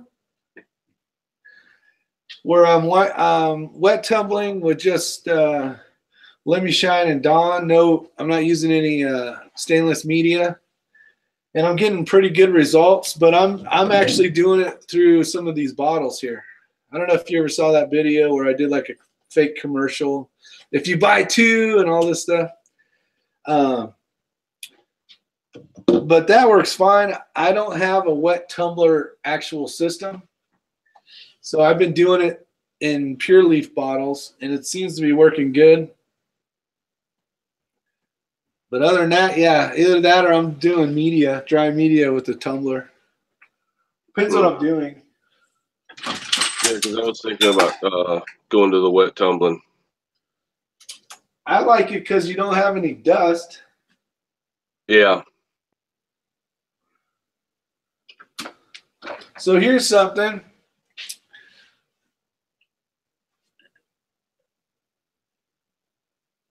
Come on. That primer been hit? Yeah, so it went through and got resized, but the primer was basically stuck in there. So something I'd look for is to make sure the needle, you know, the decapping pin's still there and it's not broke. It's not broke, so I'm thinking I need to throw that one back in there. But those are the little things like when you see a primer now, those are just little things you got to catch. If that makes sense. Like basically doing what I'm doing, reloading and chatting and doing something else that's not what I should be doing. But if you pay attention, which I don't pay attention very well. SoCal saying you short stroked it. I short stroked it. Exactly. WTF SoCal needs to get his dumb ass on here. Yeah. Timothy Robinson should too. Why not? It's a free-for-all. I think Timothy put something in here. Let me go back up.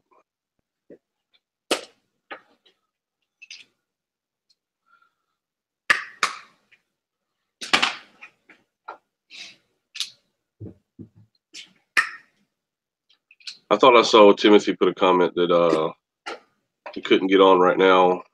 Oh, okay.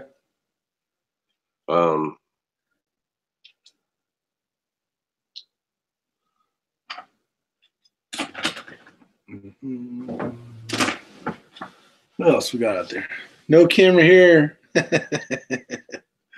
That's funny. I think a guy could get by making bullets from zinc. That's what's weird too, is about bullets and all the different metals out there. Like, I'm surprised we haven't tried some other crazy shit. I think, matter of fact, Pop-Up Place just put it in the comments. Elvis Ammo did a video on making zinc bullets a while back. Yep, I saw that. Oh, zinc bullets. Yep. Yeah, that's another thing that was kind of one of my holdups is I hate like hell to buy a lead, and I was at the tire shop last year getting tires put on my truck, and I asked them about their lead weights, and they wouldn't give them up. And that's because you found a reloader. Yeah. He said they already got a guy that comes by and gets everything they got. So, I mean, it's not something I've actively went after, but I figured while I was there, I'd check it out. But well, I got a kind of a cool story. So the shooting range that I go to on Thursday nights, or if I want to go indoor stuff, so they just got their range re-cleaned, you know, where they take out the rubber and cycle it through a machine and get all the lead and all that. 28,000 pounds of lead they pulled out of there. Out of where? Out of the shooting range. Wow. 28,000 pounds. Wow. So they take that lead and, you know, probably put it into ingots again, but it's kind of a cool bonus thing. So the company goes, right, and they charge you X amount of money. I don't know what the amount would be. They cycle through all the rubber. They pull out all the lead. And at the end of the day, they get paid for that part. And then they get 28,000 pounds of lead that they can make bullets out of or sell or do whatever the hell they want with. Yeah. So it's kind of like a bonus round. Hey, I got a question for you. There's an ad on Arms List here. It's a 5-gallon bucket. He has several 5-gallon buckets of 9mm for $120. Does that sound like a good deal to you? But is it all 9mm? It's all 9mm. It hasn't been cleaned or processed. It's just it comes from a range, but it's all 9mm.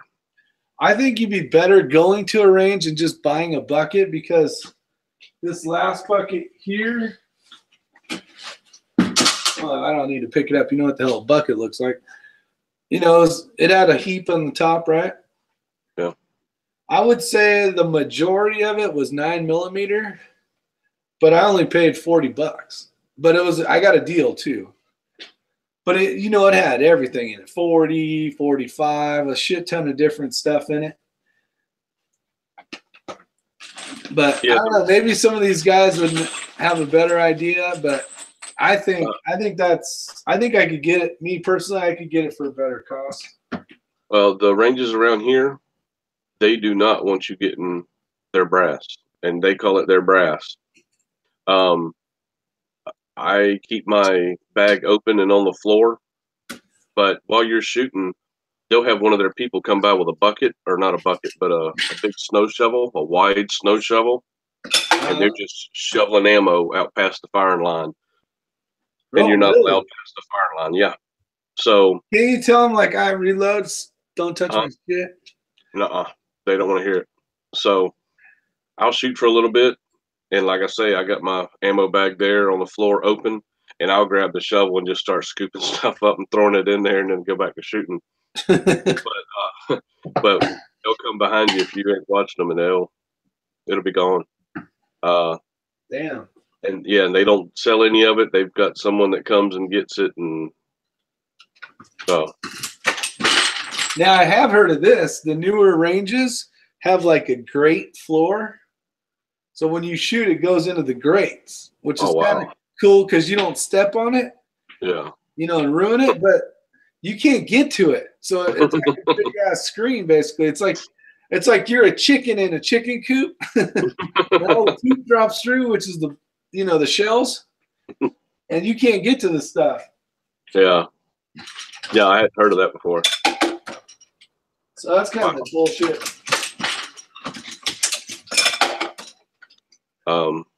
There's another range. It's probably 45 minutes away from me. It's outdoor range. I've been wanting to go there. I don't know if they'll let me get any brass from there or not, but what the hell, it'd be worth a shot. You should be able to collect your own shit. Yeah, no doubt. I mean, they shouldn't even be able to tell you can't. Yeah. But, you know, if it's their range, maybe that's their rules. And if you want to abide by them, you can shoot there. If not, go pack sand and go somewhere else. Yeah, they won't even let you shoot there if you've got reloads. They won't let you shoot there if you have reloads? Nope. When they'll ask you, you got reloads? Nope. Sure don't. Okay. So they want once fired brass that you can never have. Man, yeah. What a racket. That's yeah. So when I go in there, whether I got reloads or not, I tell them no. But it's ridiculous. That's pretty bad, man. Yeah.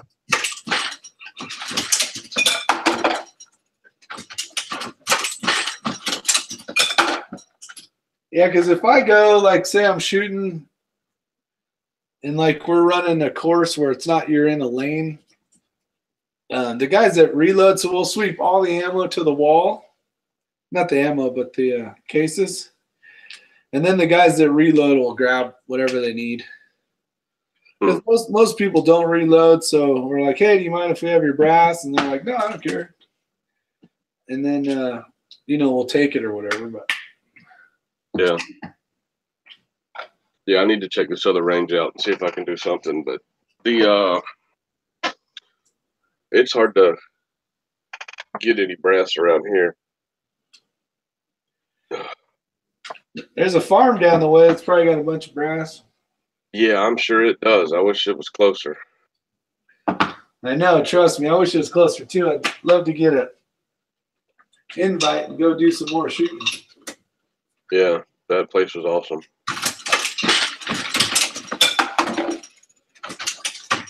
So did you say tomorrow the 650 is coming? Yeah. Yeah, it should be here tomorrow. Woo, that's nice. So tell me what you ordered. I got the 650. I got the case Feeder? Yeah, the case feeder. I got I got the Mount? I got the mount and the low powder alarm. Okay, for the For the powder. case. Yeah. Did you get the powder check or the powder alarm? The powder check. The powder check. The powder check. The one that goes in the case. Okay. Trying to think. I got the roller handle. Yeah, the roller handle. Awesome. Yeah. I'm drawing a damn blank here. You say you got the strong mount or no? Yeah, I did get the strong mount. I went back and forth with it, but you know, on the grand scheme of things for this order, $50 ain't nothing. Let's see. The aluminum bullet tray. Okay. You bought all sorts of shit I didn't think you were gonna buy. Yeah. Let's see. I got the what else? I got the caliber conversion kit for 380, and Nice. that's it. But hell, that was enough. Oh, also got a Did you get dies though? Did you get dies? I've got lead eyes. Oh, you got them already. Okay. Yeah. And I got the quick change kit, so that way I could set up for the 380 and 9mm. And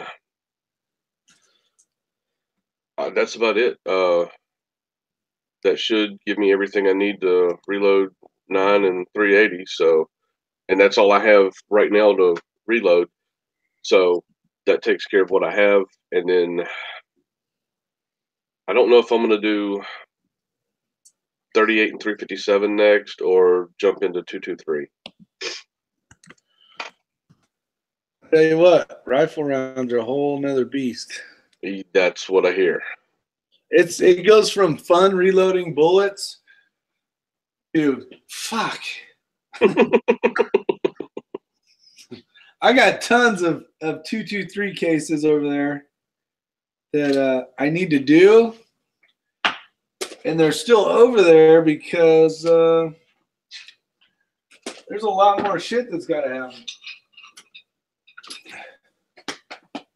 1776, the link's below, the description at the bottom. You should come say hi for 10 minutes. Look at that, I'm out of shells. I gotta put some more in here. We're just making too many bullets now.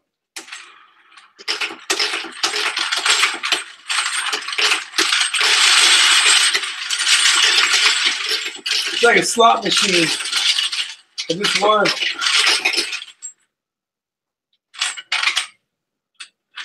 All right. Yeah, 1776 said he can't. He's eating some chow. Oh, got it. 9mm 380 and 357. Yeah, Cal was asking me about some what brass I needed. So. Oh, got it. Yeah, I've been collecting some 380 because I got a couple 380s, but I'm trying to figure out if I want to.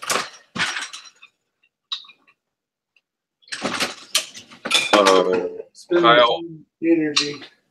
Kyle, I don't have a 38, but the 38 rounds that I do have, I only keep them here in case I take out a new shooter. I'll put those in my 357, and I took my aunt out about a month or so back. I started her out with a 22, and worked her up from there. But when she said she was ready, I'd move her up, and I just run 38s in my 357 for new shooters. The only reason I have 38s at all. All right, I'll PM you later.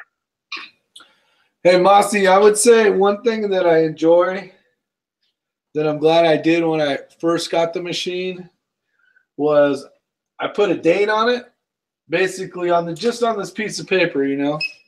And every time I do 100 rounds or so, every time I load a primers, I put a little hash mark or whatever caliber I did. Uh-huh. Because I think like in 10 years when I say I have an exact idea of what I loaded. Like that Dylan Deal Square B, I loaded lots and lots of ammo. But see, I'm saying lots and lots of ammo. I don't have a number. Oh. Like, so I want to be able 10 years from now to say I loaded 200, 12,100 rounds or whatever it's going to be. But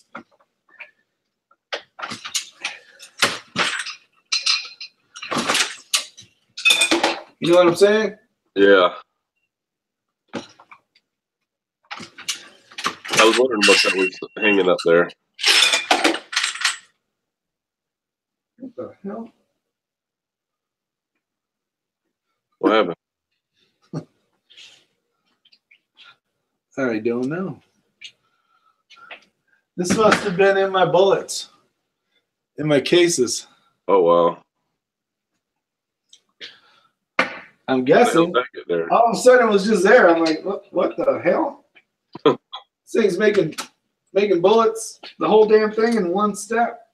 Now, it's like genius. And it's making bullets that I'm not even reloading right now. It's like magic. All right. So have you had any trouble with the shell plate throwing powder out of the case? I trimmed the spring a little bit. Okay. And then that way the ball's not pushing up as hard. Okay. You're hearing some alarms go off because I'm starting a new circle here. Okay. I was wondering what was going on over there. Yeah, it's a big old cluster. I don't know. I think his name is pronounced Chickawise. He wants to know how much ammo do you think you've loaded since this chat started?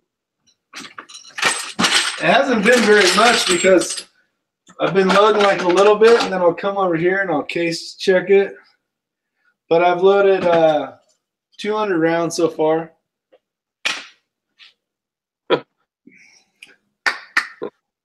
If I was like not bullshitting and just like getting down to business, I would be able to do. I wouldn't say I could do what they say, which is 500 to 800 rounds. I could probably load 500, maybe 550 an hour, and that's with like having these already fed. You can make some serious bullets if like you weren't on a chat and bullshitting. Yeah, you can make a ton of ammo. I mean, there's times I'll go and this thing will be overflowing. And, you know, and I'm like, oh crap, and the thing's bending over because I got so much weight on it. I'm like, okay, I need to stop. But that's usually like 200 rounds. 200 rounds will fill that tray. Yeah, 200 rounds of 40. Okay. I was wondering because I'm never seen one. I wasn't sure how big those trays were or what. Yeah, and they make I think the 1050 has a big old tray. It's like double that size. Yeah, that's just ridiculous. Or at least the one SoCal had. It looked twice as big as that one. Fuzz said that that cartridge Rick just shown was one of his duds. One of my duds. Yeah. Probably ain't been hit, has it? No, it's never even been fired.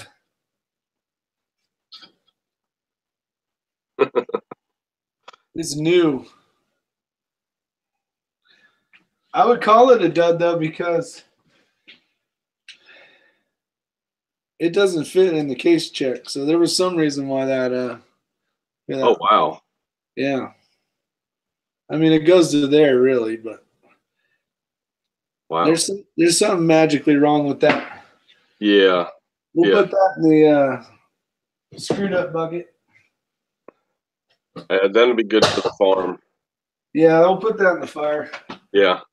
Yeah, you wouldn't hear this year. I got my uncle's 270, and he gave me, I think it was 17 rounds. And some guy that he got the gun from years ago loaded some really hot 270 rounds. And he's like, these things are on. He loaded them hot and blah, blah, blah. And I'm like, okay. Yeah, they got put in the fire at the farm. Yeah, that's the best thing to do with that shit. Yeah, somebody put out a video, and I don't remember who it was, but it's actually in a reloading manual that's the way to dispose of bullets. In the fire? In the fire. And that's how you dispose of the stuff. It's in a reloading manual, and I can't remember who done it or what reloading manual it was in. And it says on there to step back 25 feet. 25 feet? Yep, that's what, yep. He showed it in the manual, and that's exactly what it said. I could not remember who did the video, though. I wished I could remember.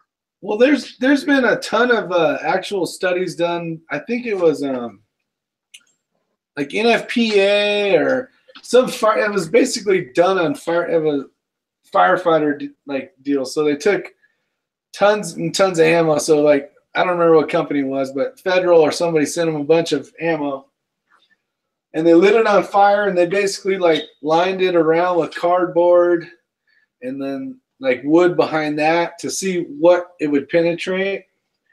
And there's really nothing because it's not coming out of a rifle barrel. Right. Yeah, I found, damn it, I wish I could remember who it was, but I just found it interesting that in a reloading manual it said that's how you get rid of powder and bullets. That's a crack. Robin Jones says, I can do 700 to 750 an hour on my 550. I also have 2 tubes, so 300 primers ready to go and starting. Damn, Robin. She's a reloading full. That one's smart. She should get her ass on here and talk. Yeah. She does a lot of reloading. A lot of reloading. Wow. She's way no more knowledgeable than I am about reloading.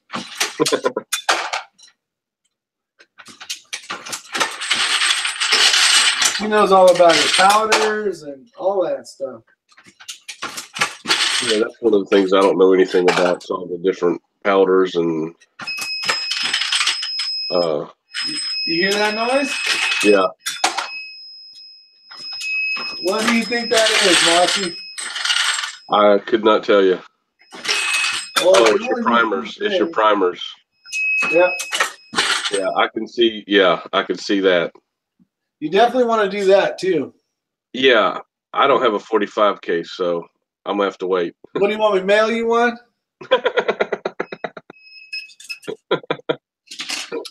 I'll mail you one, Moz. Yeah, I'll find a nice shiny one. I've never owned a 45. I haven't either. I'm glad I'm not alone. You always go, you don't have a 45? I hear the same thing. I'm like, I don't need a 45. Yeah. What in the fuck? I bet you that's that same stubborn bastard that wouldn't come out the first time. See, that's what sucks. It screws up your mojo.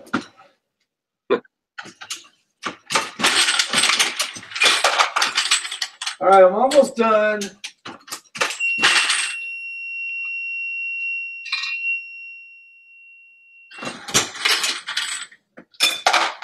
Oh, I was like, what the hell is that for? I didn't have a case in there at the time.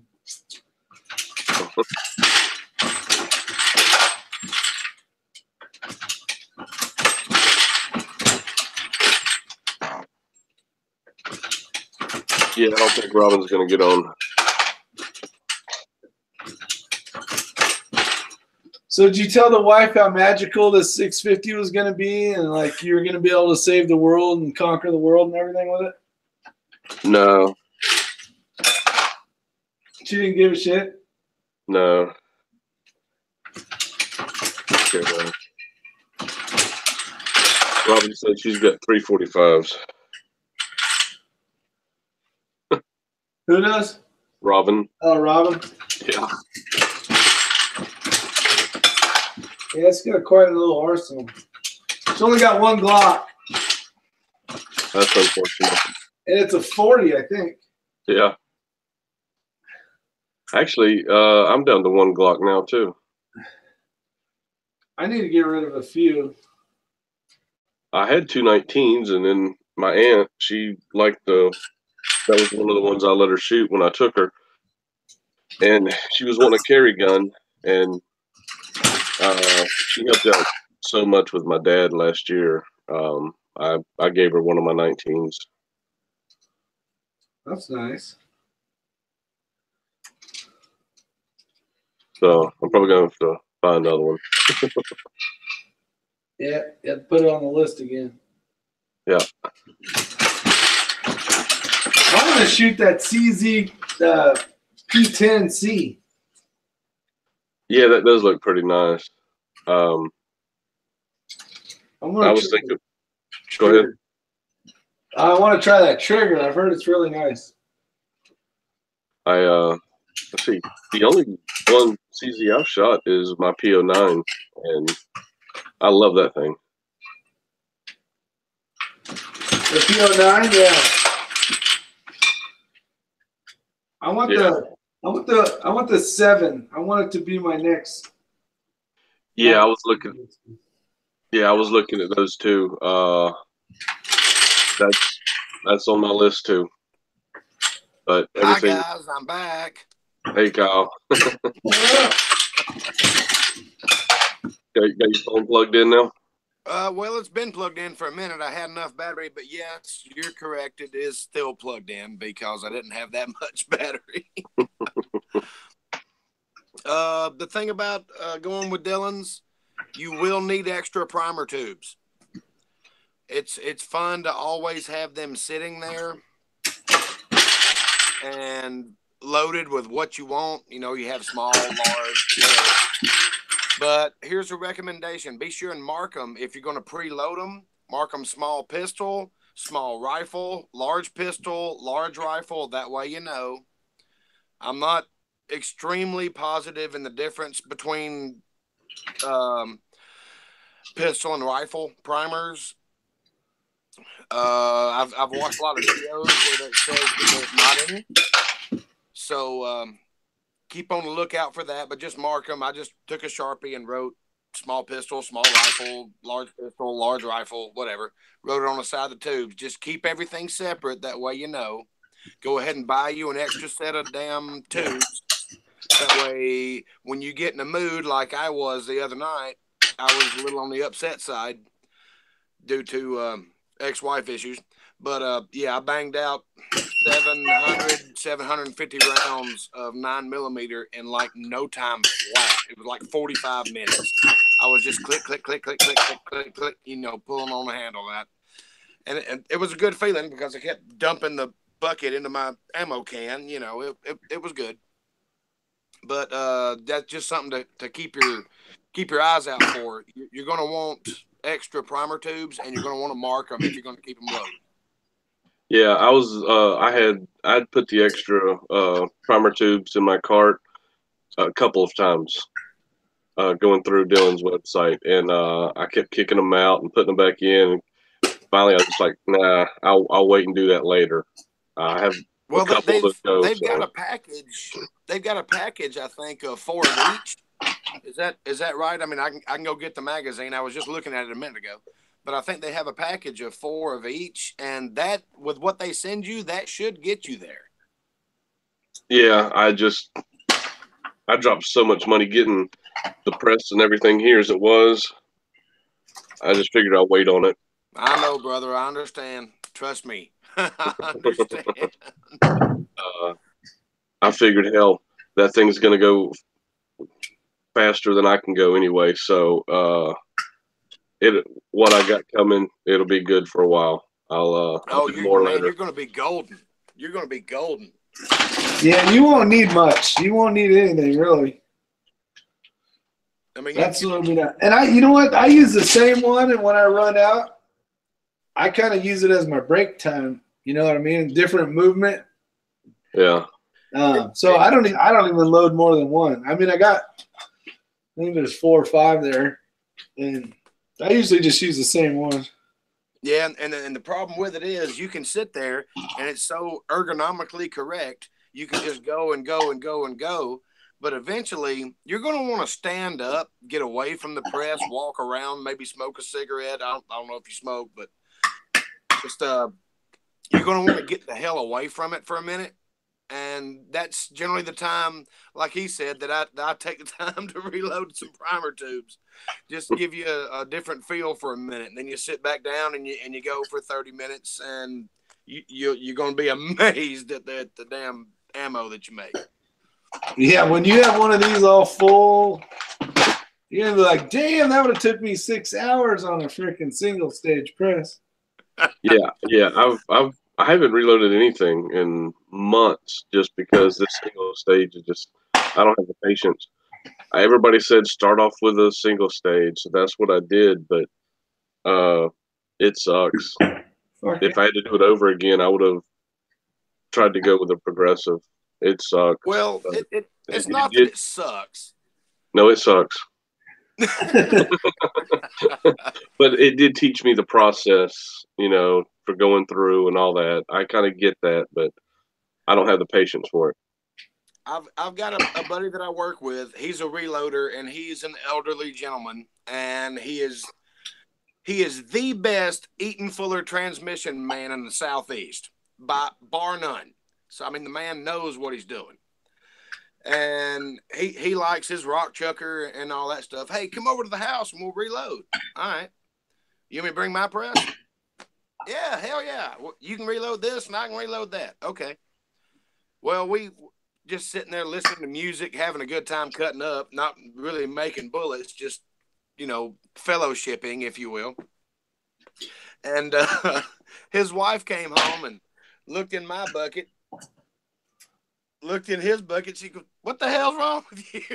I had like 400 40 cal rounds or something like that loaded up, and he had sized, primed, and powder charged like maybe 100 rounds on his single stage press. And he's like, "Go away, woman. We're just sitting here listening to music." And she's like, "No, he's loading ammo. You're fucking off." I'm sorry. Pardon the language.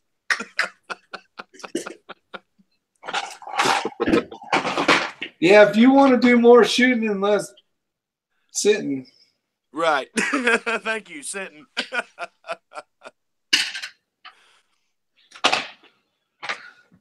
Yeah, it's just so slow. It's terrible. It's good for making like the hunter that just hunts once a year. He shoots one deer. He needs like 50 rounds to sight in his scope and to use for hunting for the whole season. Like A single stage press is probably perfect for that. But if you're going to shoot a bunch, I think it's not the way to go. Like I say, I've got several presses. My precision rifle rounds, and I load 270, 308, and 30-06, and I actually do compete in some local stuff and regional stuff. The process I use for that is totally different than what I use for 223, 9mm 40, 45, that kind of stuff. I have different. I've got a Lee turret press that I actually use as a single stage, and it works really good. I don't use the turret function of it, but and like I said, the Lee Loadmaster is just excellent for blasting out 223. I mean, it's ignorant how quick you can load that stuff. But for most of my pistol and all that, I use my 550, and it works great. I've wanted a 650 for so long, just for the auto indexing feature, because that is awesome. But I hadn't bit off yet.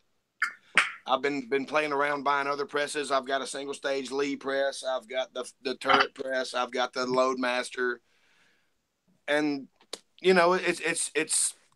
it's an evolving learning process, and you figure out what works for you and figure out which company best suits your needs. And that's what's so fun about it, is learning the process. Yeah, and just going, man, I just saved $2 each shot. No shit. I'm sorry. Yeah, right. No, I don't. Cussing's fine. But yeah, when you start buying the nice, the expensive, what they're considering match grade ammo, and you're going each time you squeeze the trigger, and you're like, when you can start reloading it and saying, I just saved $2. I just saved $2. Or $10. Well, this is what actually got me into casting. A buddy of mine he bought a 500 Smith & Wesson Magnum, and we started shooting it. I'm like, save the brass. Eventually you're going to want to reload that, because you will get into that. And then he went to price 500 Smith & Wesson Magnum bullets. And he was like, holy hell. Yeah, no shit. So the next thing you know, me and him go in together on a melting pot, a 500. I even split the 500 Smith & Wesson mold with him because I knew I was going to shoot it. And we started getting with some buddies of ours that could get us some lead. And so we started casting 500 Smith & Wesson bullets for, let's see, I figured it up. You got 3 cents worth of primer, and I think it's kind of expensive on the powder, depending on which powder you use. He's using Unique, which is where that bottle of Unique went that I had. I gave it to him. It's about 40 cents worth of powder. So you're 43 cents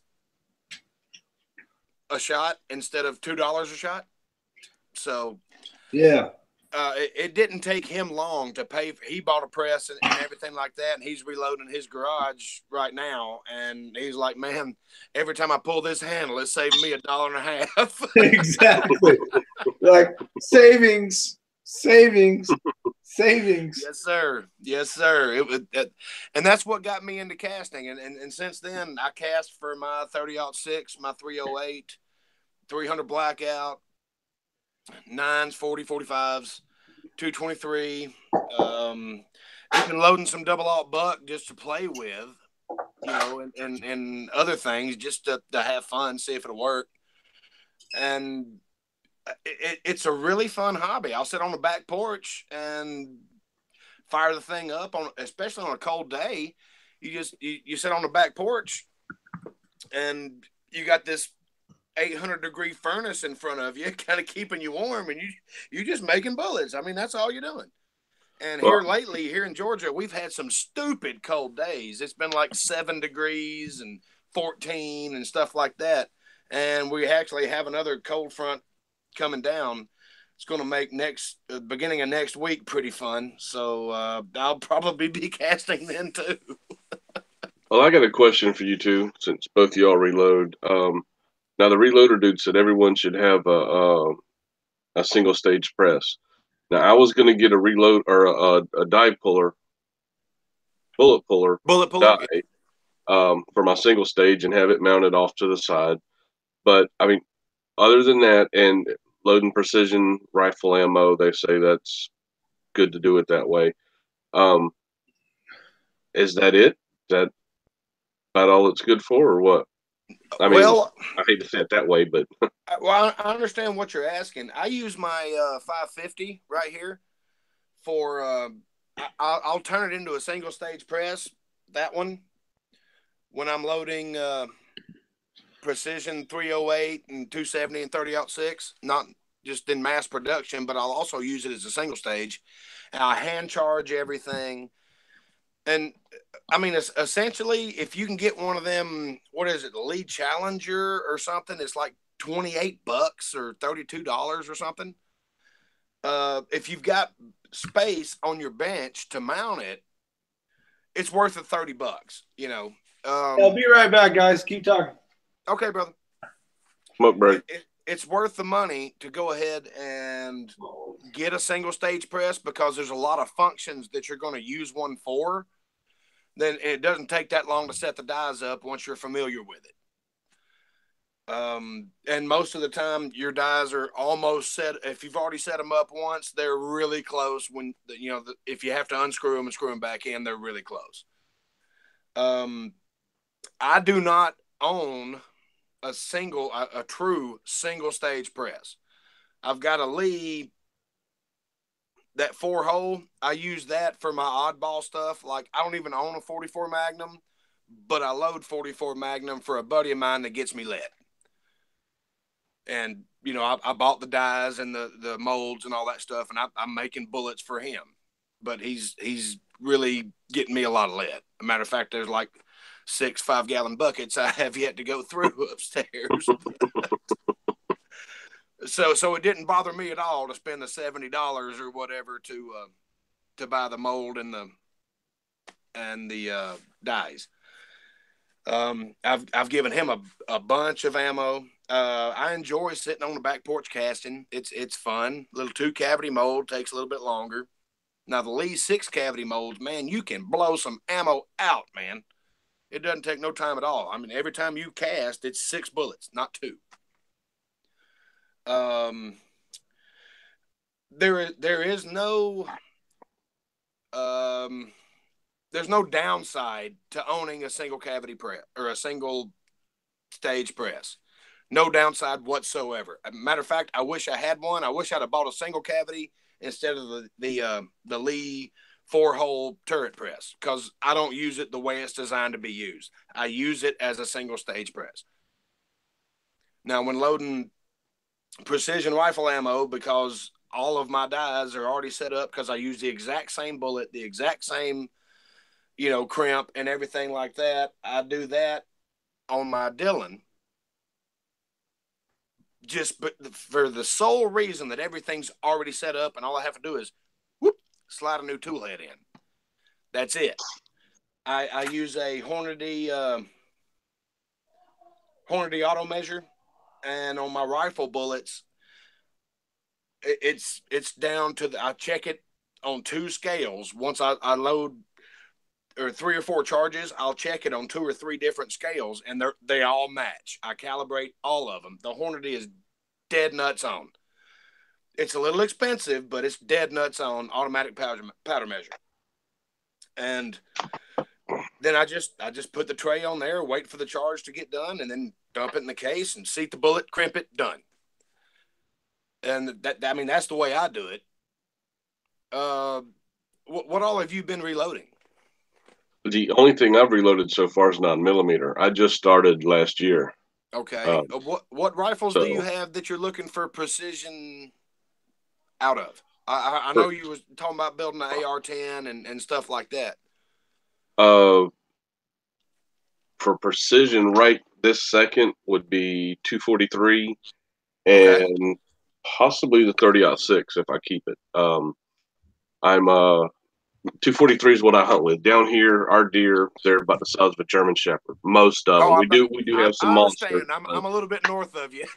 Yeah. So on average, our deers aren't that big. We do have some exceptions to that, but Right. 243 works great for me. I've had no issues with it. 243 is a outstanding caliber. It's awesome. It's low recoil, and you can go out to 1,500 meters. I mean, if you load it correctly and have the rifle set up for it, you can. Well, one of the reasons I went to 243 years ago was I was hunting in a strawberry field, and I don't remember how far the shot was, but I was shooting a 270, and I shot under him every time.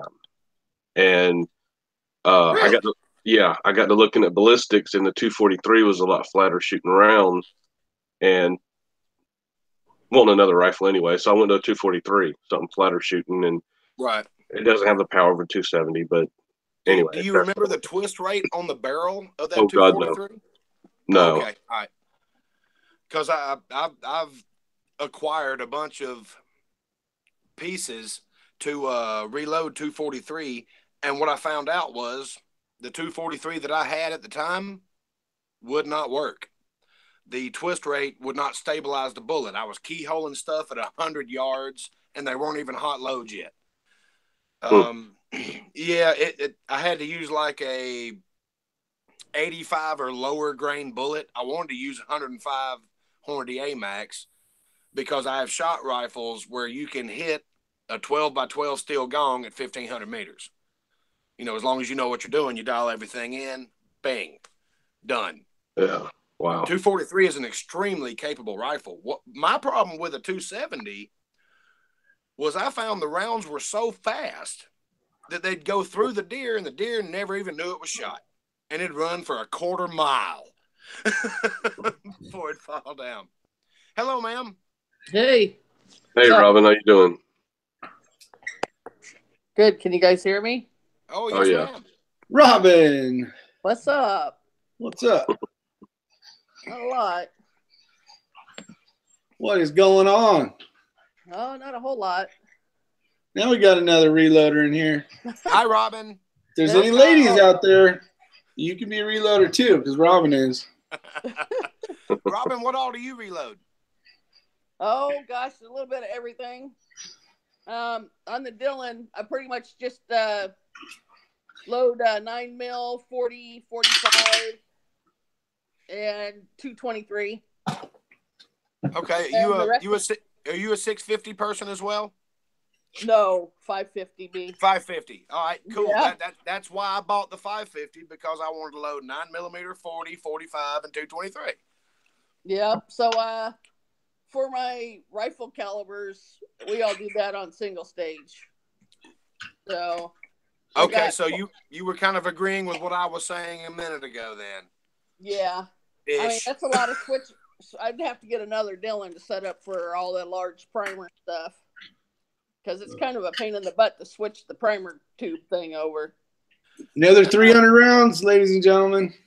I put it on my list. Put it there. How many rounds do you have? See, this is where people can't answer the damn question. How many rounds, Kyle, have you actually loaded? Oh, on my Dillon? Yep. Oh, Jesus. See, no one can answer this shit, Mossy. That's why you got to do this. I would say 20,000 rounds. Oh, come on. You probably got to do more than that. Well, I've only had it a couple of years, and I haven't. I mean, I shoot a lot, but I mean, hell, I got bullets sitting everywhere. But the word before 20,000. Now that she says that, it may be a lot more than 20,000 rounds. Well, I've had the Dillon for like 8 years, so I'm gonna guess, gosh, probably 100,000+ maybe on it. I think I'm on 4 years, so yeah, I'm probably around 50. I've got 50 cal ammo cans everywhere, sitting just smack full. I mean, usually when I load 9 mil, I'm gonna load as much as I can in a couple hours. so I don't have to, so I got plenty to shoot, because we usually shoot every Saturday except for this cold weather here. We haven't been out shooting. Where do you live? I live in Iowa. Des Moines. Iowa. Yeah, I imagine it is a little chilly up there when it's 7 degrees in Georgia. Yeah. So we got. Do you cast your own bullets? Do you load cast bullets? You load jacketed bullets? Yeah. No, I load. We load everything, and yeah, we do cast, but we haven't casted for a while now because we found it just as our FFL, he carries plenty of cast bullets, and by the time you cast it, size and lube it, it's just easier just to buy them. No, I understand. If you can find somebody with a good enough price on them, yeah, I totally agree. Because I mean, you're looking at the power that you're using to melt them all down. You have to size them. Well, we got a lot of ingots on hand. We melted everything down we had and put it all in ingots, and right. It's harder to get wheel weights around here. They kind of switched over to that other type of lead. Oh, zinc. Yeah, zinc and plastic and all that stuff. Yeah. Yeah. So we really ain't got a good supply of wheel weights. So I'm actually fortunate where I'm at. I've got a guy that has connections that can get me a pretty good supply. Like I say, there's like 5 or 6 5-gallon buckets up there I got to go through. Yeah, I'm sure there's zinc in there.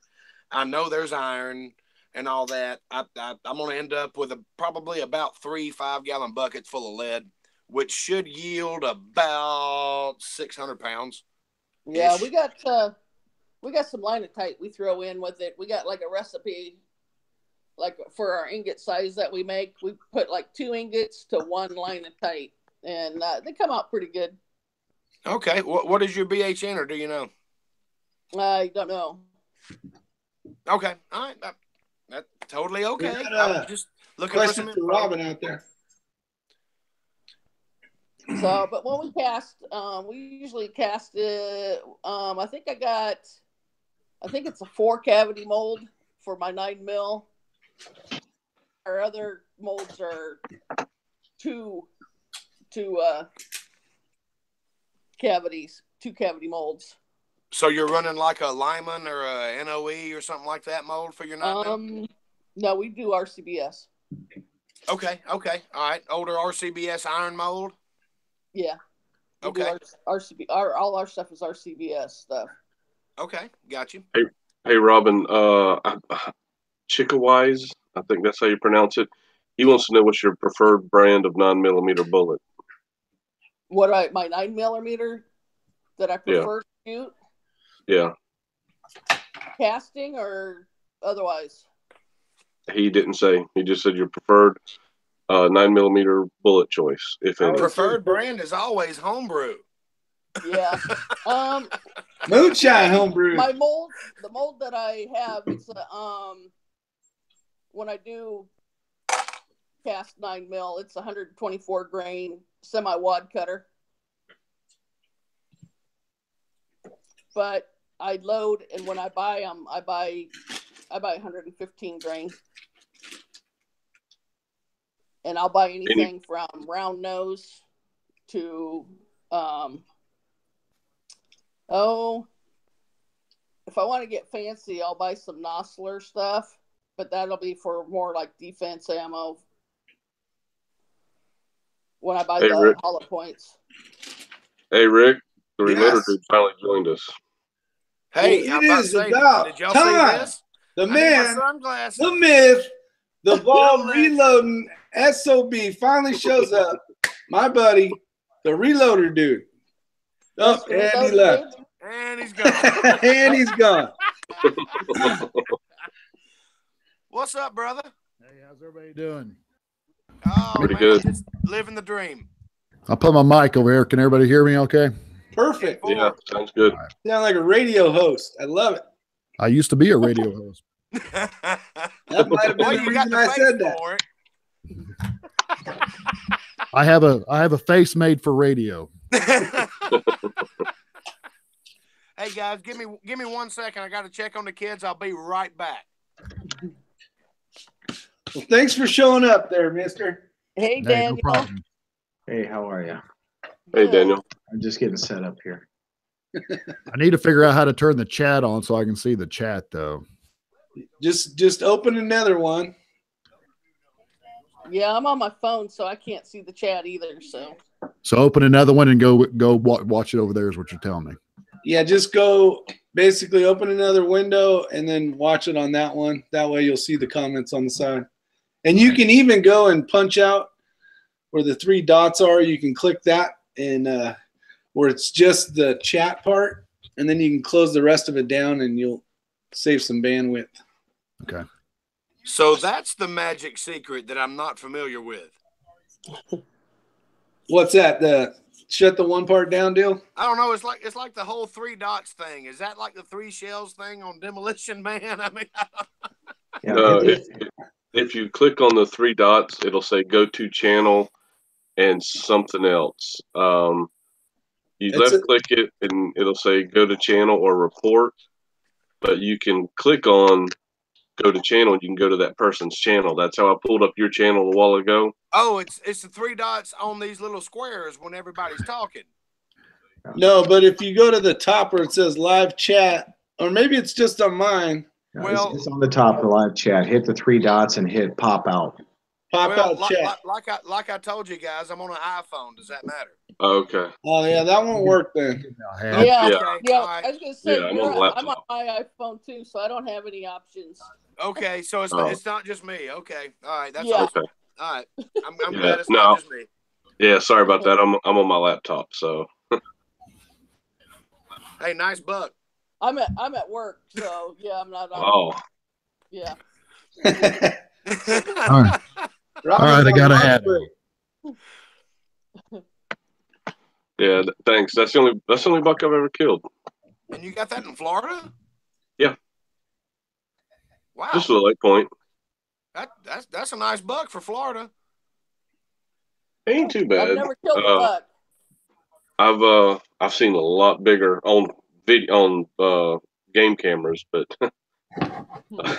right.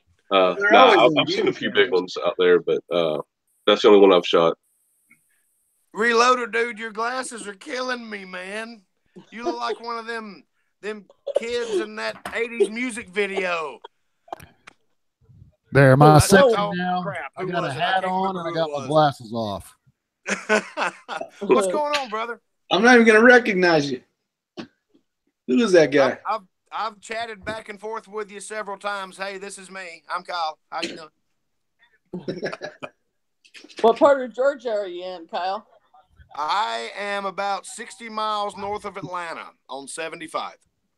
Okay. Now I don't know too much about Georgia, but I did some training down at Fort Gordon in Augusta. Fort Gordon, yeah. Okay. Yeah. Well, I'm about halfway between Atlanta and Chattanooga. Okay. Tennessee. That's where I'm at. And I hear somebody's going to Bud's gun shop. Oh yeah. I'm gonna be right there. I might as well show up. You might as well come on down and have a damn beer.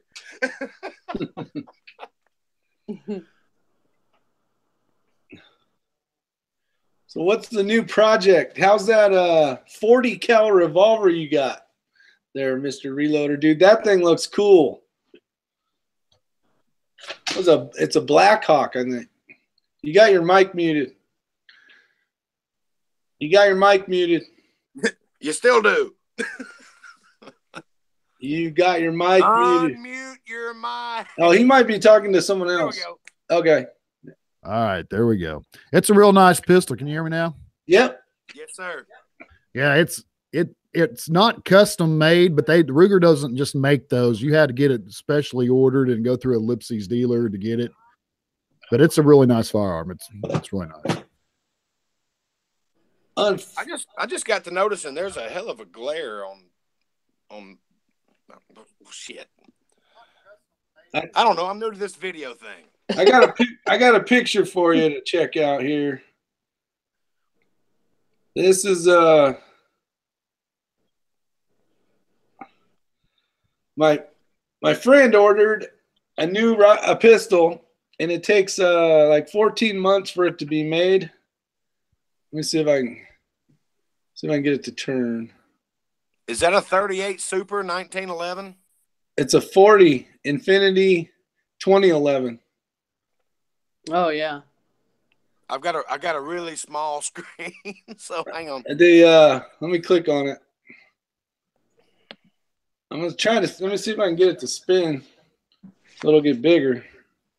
For some reason, we're stuck on Mossy Nuts background. Right, yeah, we are. Mm-hmm. You are? That's why I'm just looking at the little boxes. You probably are clicked on him. If there's a white square around him, you clicked on him. Oh, okay. So what do we need to click on? Just unclick him. Hey, I unclicked him. Unclick him. He's unclicked. There we go. There's a bigger screen. There we go. Look at that beauty. Okay, yeah. That's sexy right there, man. Man, I'd like to order a new one like that. I wish I had my sexy one with me. Why would you need something like that? Why? Because it's badass. I got one like Reloader dude, I want to send you a special shout out. Thank you for turning me on to Acme Lead. That's some very good stuff. I'm really happy with the results, and just thank you. You're welcome. Yeah, that Acme Lead's real good stuff. It's already pre-made. You don't have to mix anything. Just melt it and shoot it. Yeah, it's beautiful, man. It's beautiful. Here's mine right here. She's a Oh no, is it gun porn time? This is mine. I wanted to show. Oh, I got.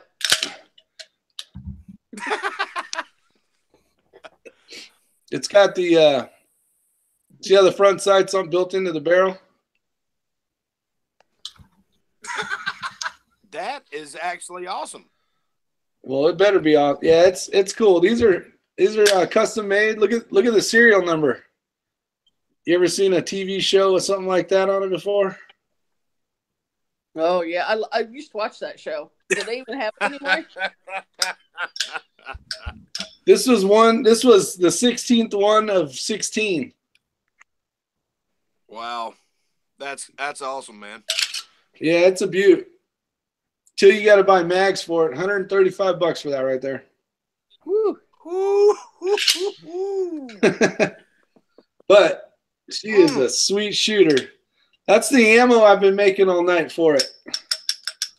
Oh, the 40 cal? Yep. Okay, yeah. The only 40 that I own is a Smith & Wesson M&P, and it is a tack driver. I don't know if I just got one of the good ones or what, but this thing shoots amazingly accurately. And that it was my go-to carry gun for a long time. I like the 40 cal. Yeah, I got a friend that's got the M&P 40 shield, and his shoots really well. Oh, yeah, the shield's great. My father actually has a shield. Mine's a full size. He bought a shield. Actually, his might be the full size. I'm not sure. I have the shield though, 9. That's what I usually carry. Right.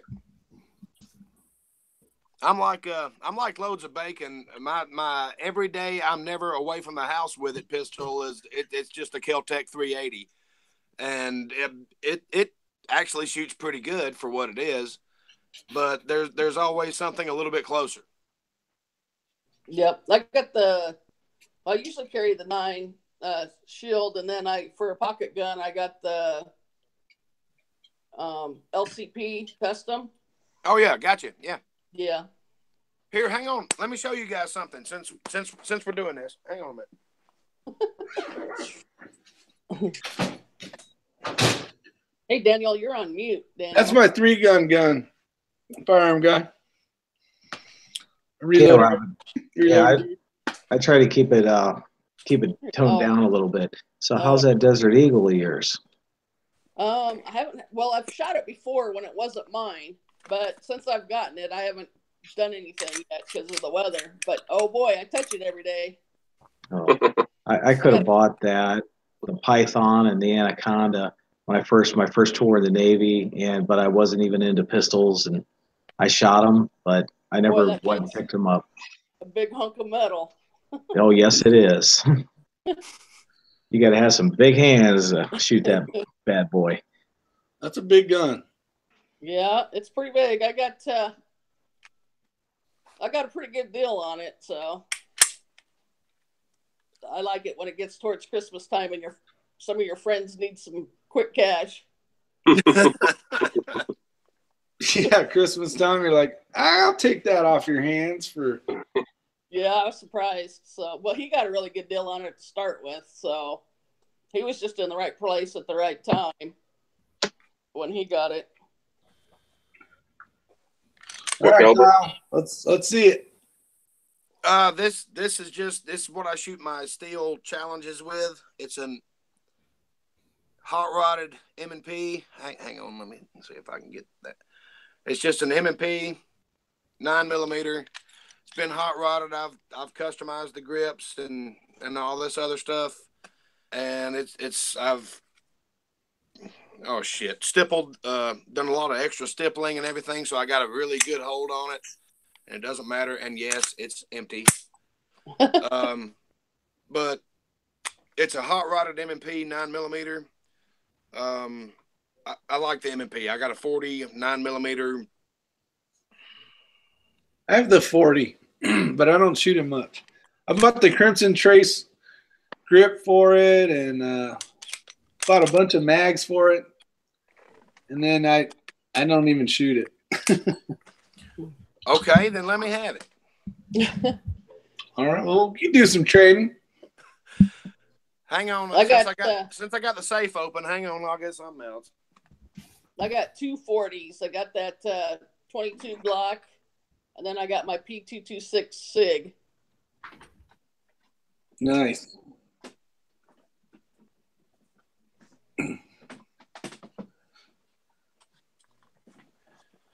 Of course, all right, guys. No, go ahead. I'm sorry. Roller. You're going to have to back up a little bit on this one. Oh, shit. Whoops. Camera down. Yeah, camera down. All right. Hey, man, we're having We got some entertainment here, that's for sure. Yeah. All right. I've got an AR here. This is the first one that I ever camouflaged. Woo. Did you hydro dip that? No. I did it with spray cans. Really? Can y'all see this? Yeah. Looks good. I actually took it out to shoot and leaned it up against a tree, and then it started to rain really bad, and we set up camp. And the next day I couldn't find it because it blended in too well. It was extremely funny. But me and West Desert Shooter are kind of in a deal. He's going to send me a bunch of stencils. I've got another AR over there in the safe that I'm going to camo up and see what we can do with it. But anyway, this is my first attempt at it, and I think it came out pretty good. Hey, something to think about too when you do that, because I've done quite a few, is do sponge. Yeah. Use a sponge. I have heard that. I've seen people actually cut sponges out like in Tetris pieces to do like digicam. See, like this one? Right. This is all sponge paint right here. Right. Okay. Yeah. So you didn't go with the squared off digi stuff. You just sponged it up. I got you. Yeah, they got like sea foam and. Oh yeah, hell, that's killer, man. Not bad. Came out good. I like that. That's nice. This was just a bullshit throw together. I tried to see how cheap I could build an AR-15. I've got about $410, including shipping in this thing. And that's how cheap you can build an AR-15 if you really want to go bare bones. And honestly, I've got a Daniel Defense over here and everything else. This is the funnest damn thing to shoot in the AR platform that I have. This little cheap ass. How cheap can I build it? I mean, this thing is awesome. It's so much fun to shoot. I guess it's because I'm not scared of messing it up because I don't have any money in it. There you go. Yeah, I'm pretty good about not caring if I'm beating up on something, unless it's really nice. If it's like a carry gun or something, like I could give a crap less by. Right. I've got a tack driver AR, and I custom load for it. It's never even had a single round of store-bought ammunition fired through it.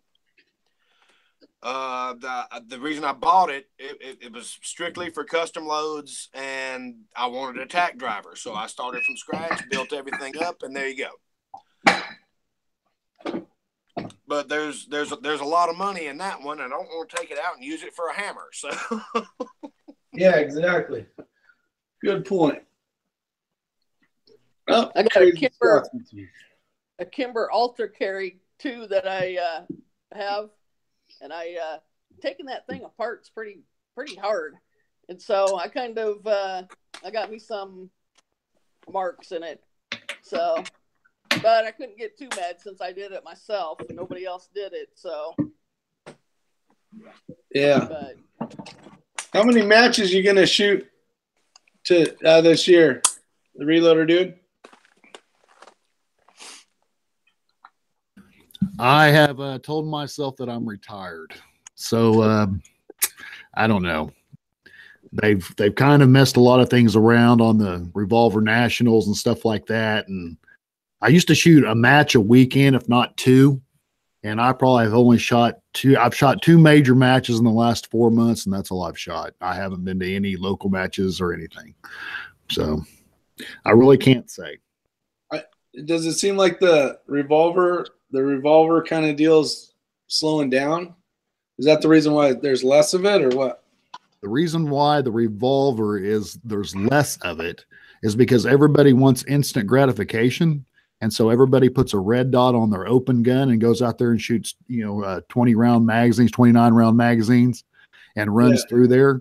And with revolver, you have to have trigger control. You have to have sight picture. You have to have reloading ability. You have to have shooting ability. You have to have everything that requires in marksmanship to shoot the revolver division, and it's too hard.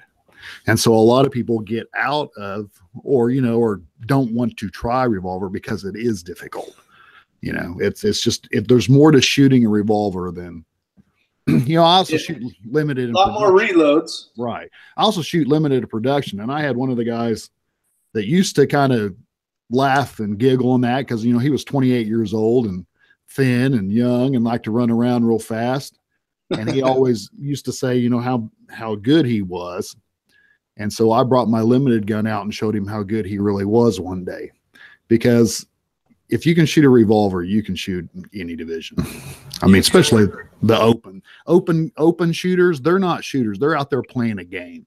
They're running around, putting a dot on and squeezing an easy trigger. There's no marksmanship in that. And I guarantee a lot of them that shoot that would argue with that.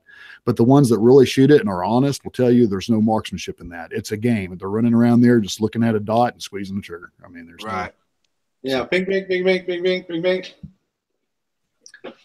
Yeah, good point. Yeah, it kind of sucks to see that go. Sounds like it kind of fading away. Mm-hmm. It's not fading away. It's still around. They're killing it off though. Like at the Classic Nationals is what they call it. You shoot the 1911 and you shoot the revolver. Well, this year they're not shooting the revolver division. It's only the 1911 division. And they're putting the revolvers in with the limited guys at USPSA Nationals. Well, most of the guys that shoot revolver in Nationals also shoot another division. And it's not worth, at Revolver Nationals, you'll have 130, 150 guys. But you go to Nationals where you have to pick either limited 10, revolver, or such and such.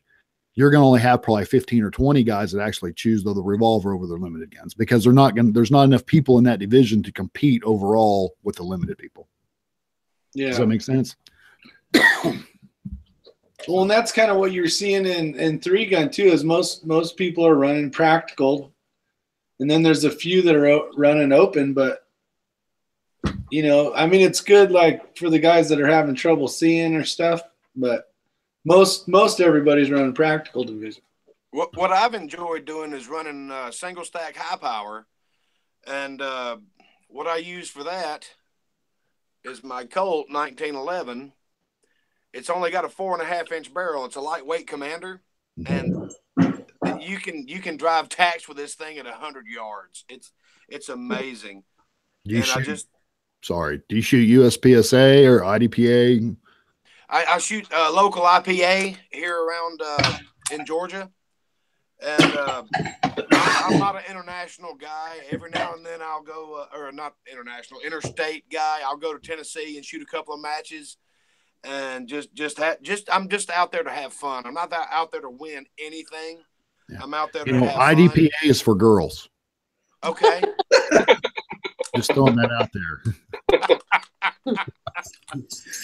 Go ahead. The big boys come over to the USPSA, so I'm just putting that out there. There's not a whole lot of that around here. Actually, I mean, there's only a couple of gun ranges that you can even go do competitive shooting, man. It's weird. I mean, we do some steel challenges and stuff at the local range that'll get you into some inter-county, intramural stuff, but it doesn't really go any farther than that.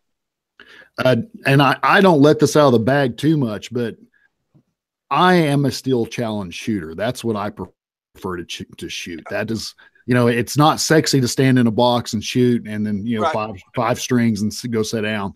But I'm going to tell you, how do I say this without saying it? I do not like the USPSA. I don't like paying a certain amount of money, depending on what that is, whether it's local, national, regional, whatever, then having to go spend 14 hours out there in 110-degree weather sweating. Yes, sweating your sweats off. Yes. And then if I'm not shooting, I'm reloading my reloading the moon clips. But I usually have enough moon clips I don't ever have to reload. You're right. But the entire time you're there, you're working. You're pasting targets. You're setting targets up. You're lifting steel. It's constant work from the time you get there until the time you leave in 110-degree weather. Right. And steel challenge, I can go out there. I can shoot my string. I can shoot up to 4-6 guns depending on the match. And I can have more fun shooting, which is what I'm there to do anyway. And I don't have to work. After I'm done shooting, I go set my butt down in my chair. I have I'm going to make a video on this one of these days. I have a cart that I take to these matches. It's kind of the green one with the black wheels on it and stuff? It's got big wheel. I have a 13, 14 foot. 13, 14 foot umbrella that's on it. I've got chairs in it. I've got, I don't know. Got 12-pack cooler in the front. Yeah, we got to see that shit on video. Yeah, I got fans attached to it. So when I go out, I'm high styling and profiling. I'm comfortable. Rolling everybody else is out there out behind you. You got people feeding them grapes and fanning. Everybody else is out there, excuse my French, sweating their balls off, and I'm over there underneath my thing and my fans. Underneath your palm fronds. So I mean, it's kind of comical. I'm gonna tell you, but then I'm gonna tell you this: after about 2 hours of it, everybody's wishing that they had the exact same thing I did. Oh, you're damn right, because they got to let that shit back out. Exactly. Someone to talk to you just to get underneath that thing. That's exactly right. Quick question for you. When you're sitting out there in your chair with your fans going, are you drinking pink lemonade or regular lemonade? I drink the yellow stuff. So gotcha. But no, seriously, I have a cooler full of drinks and stuff, and I try to make it enjoyable. So when I go shoot USPSA, it's not enjoyable because there's just so much work involved. And no matter how much work you do, you're always going to have those people that say you're not working hard enough.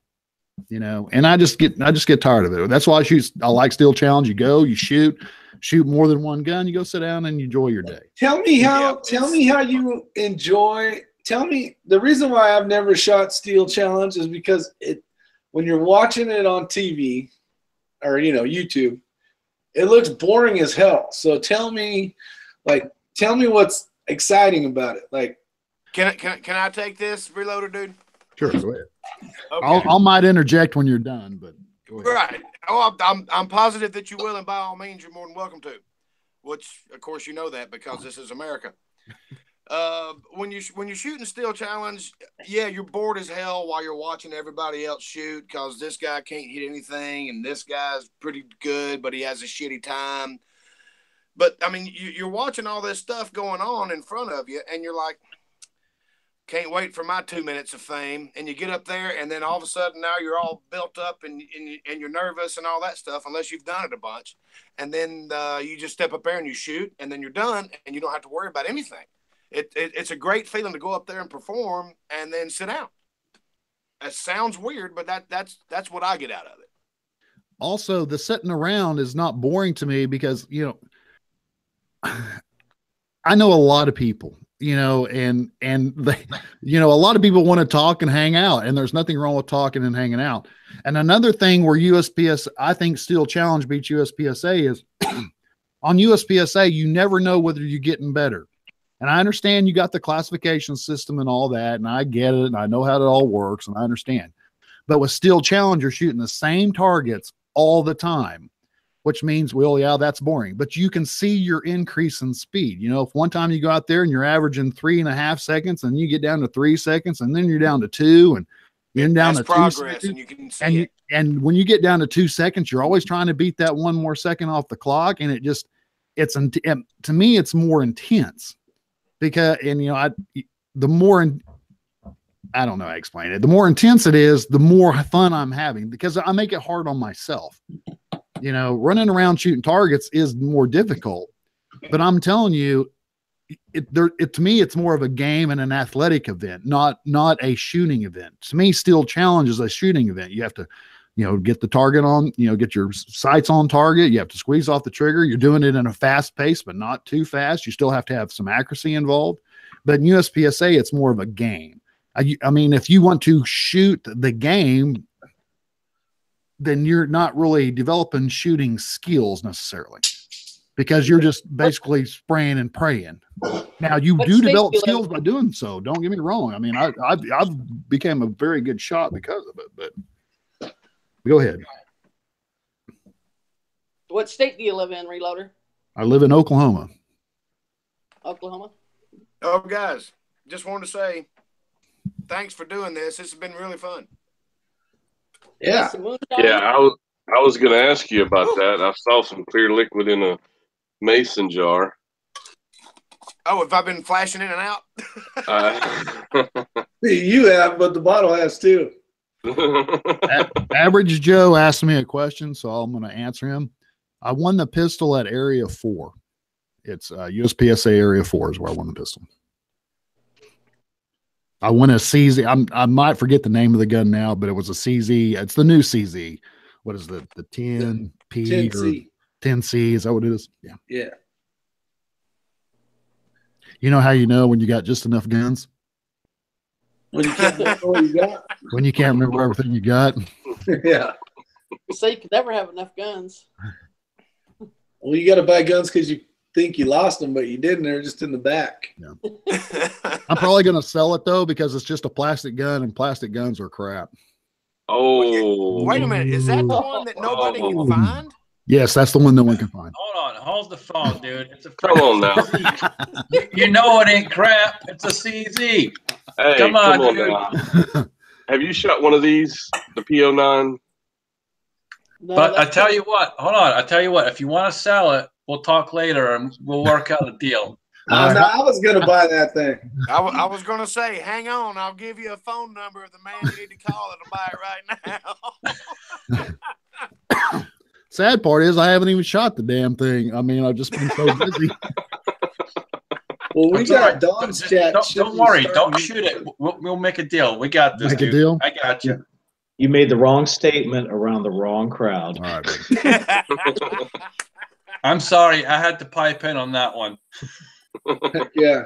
well, you know, the plastic gun guys start have to come in a couple minutes. If I wasn't using my phone as a camera right now, I'd be calling my buddy Richard. Hey, man, I know somebody's got one of them. Brand new, sitting in the safe. All right, let's do some outros because we got a buddy of ours starting to chat here in 8 minutes. So I don't want to walk on his channel. Who's that? Hey, guys. Don. This has been so much fun. I really appreciate it. I've learned a lot from everybody, and it was good to actually get to talk to you people. It was nice meeting y'all, and I'm going to go to bed because I have to be at work at 5 o'clock in the morning. All right, Daniel, go ahead. See you later. I hope I spread a little information, and I know that y'all did. So I will see y'all later. Thank you much. Nice to meet Bye, you, guys. Nice to meet y'all. Yeah. Bye. I'm gonna move my truck. See y'all at the other chat. And who is Yeah, it? we'll be over there. Oh, this is Daniel. Yeah. Now, who's on the other chat? Who's doing the other chat? Don Trees are blowing. Yeah. All right, Robin, go ahead. Well, thanks for letting me join your chat tonight. This is probably about the second time I've been on a chat. So, but it was nice to meet you guys. And here's the reloading. So. You're awesome. All right, someone else go. Mossy Nut. All right. Thanks for everybody joining us. Rick, thanks for having me on. I enjoyed it. All right, I'll be right there. I will talk to you guys later. Go ahead and continue with the outros, and I'll come back and hit the button. Okay. All right. I got a few videos that's going to be coming out. Scotsman, I'm going to talk to you. The one of the pipes you sent me, my dog Dylan, she loved it. Jesus Christ. Well, I have another package for you. So you let me know, and we'll talk afterwards. But okay, I got another package coming your way. Oh, I hope it ain't another pipe. I can't do it. We'll talk after. All right, I've been vaping too long. I can't take the tobacco. So, all right, let's keep this rolling so we can make way for Don. Reloader dude, can do outro? I just want to say thank you, everybody, for having me. If you have any questions, just come over to the channel, ask. I'll try to answer them. Sometimes I can't answer them all, but I'll do my best. So.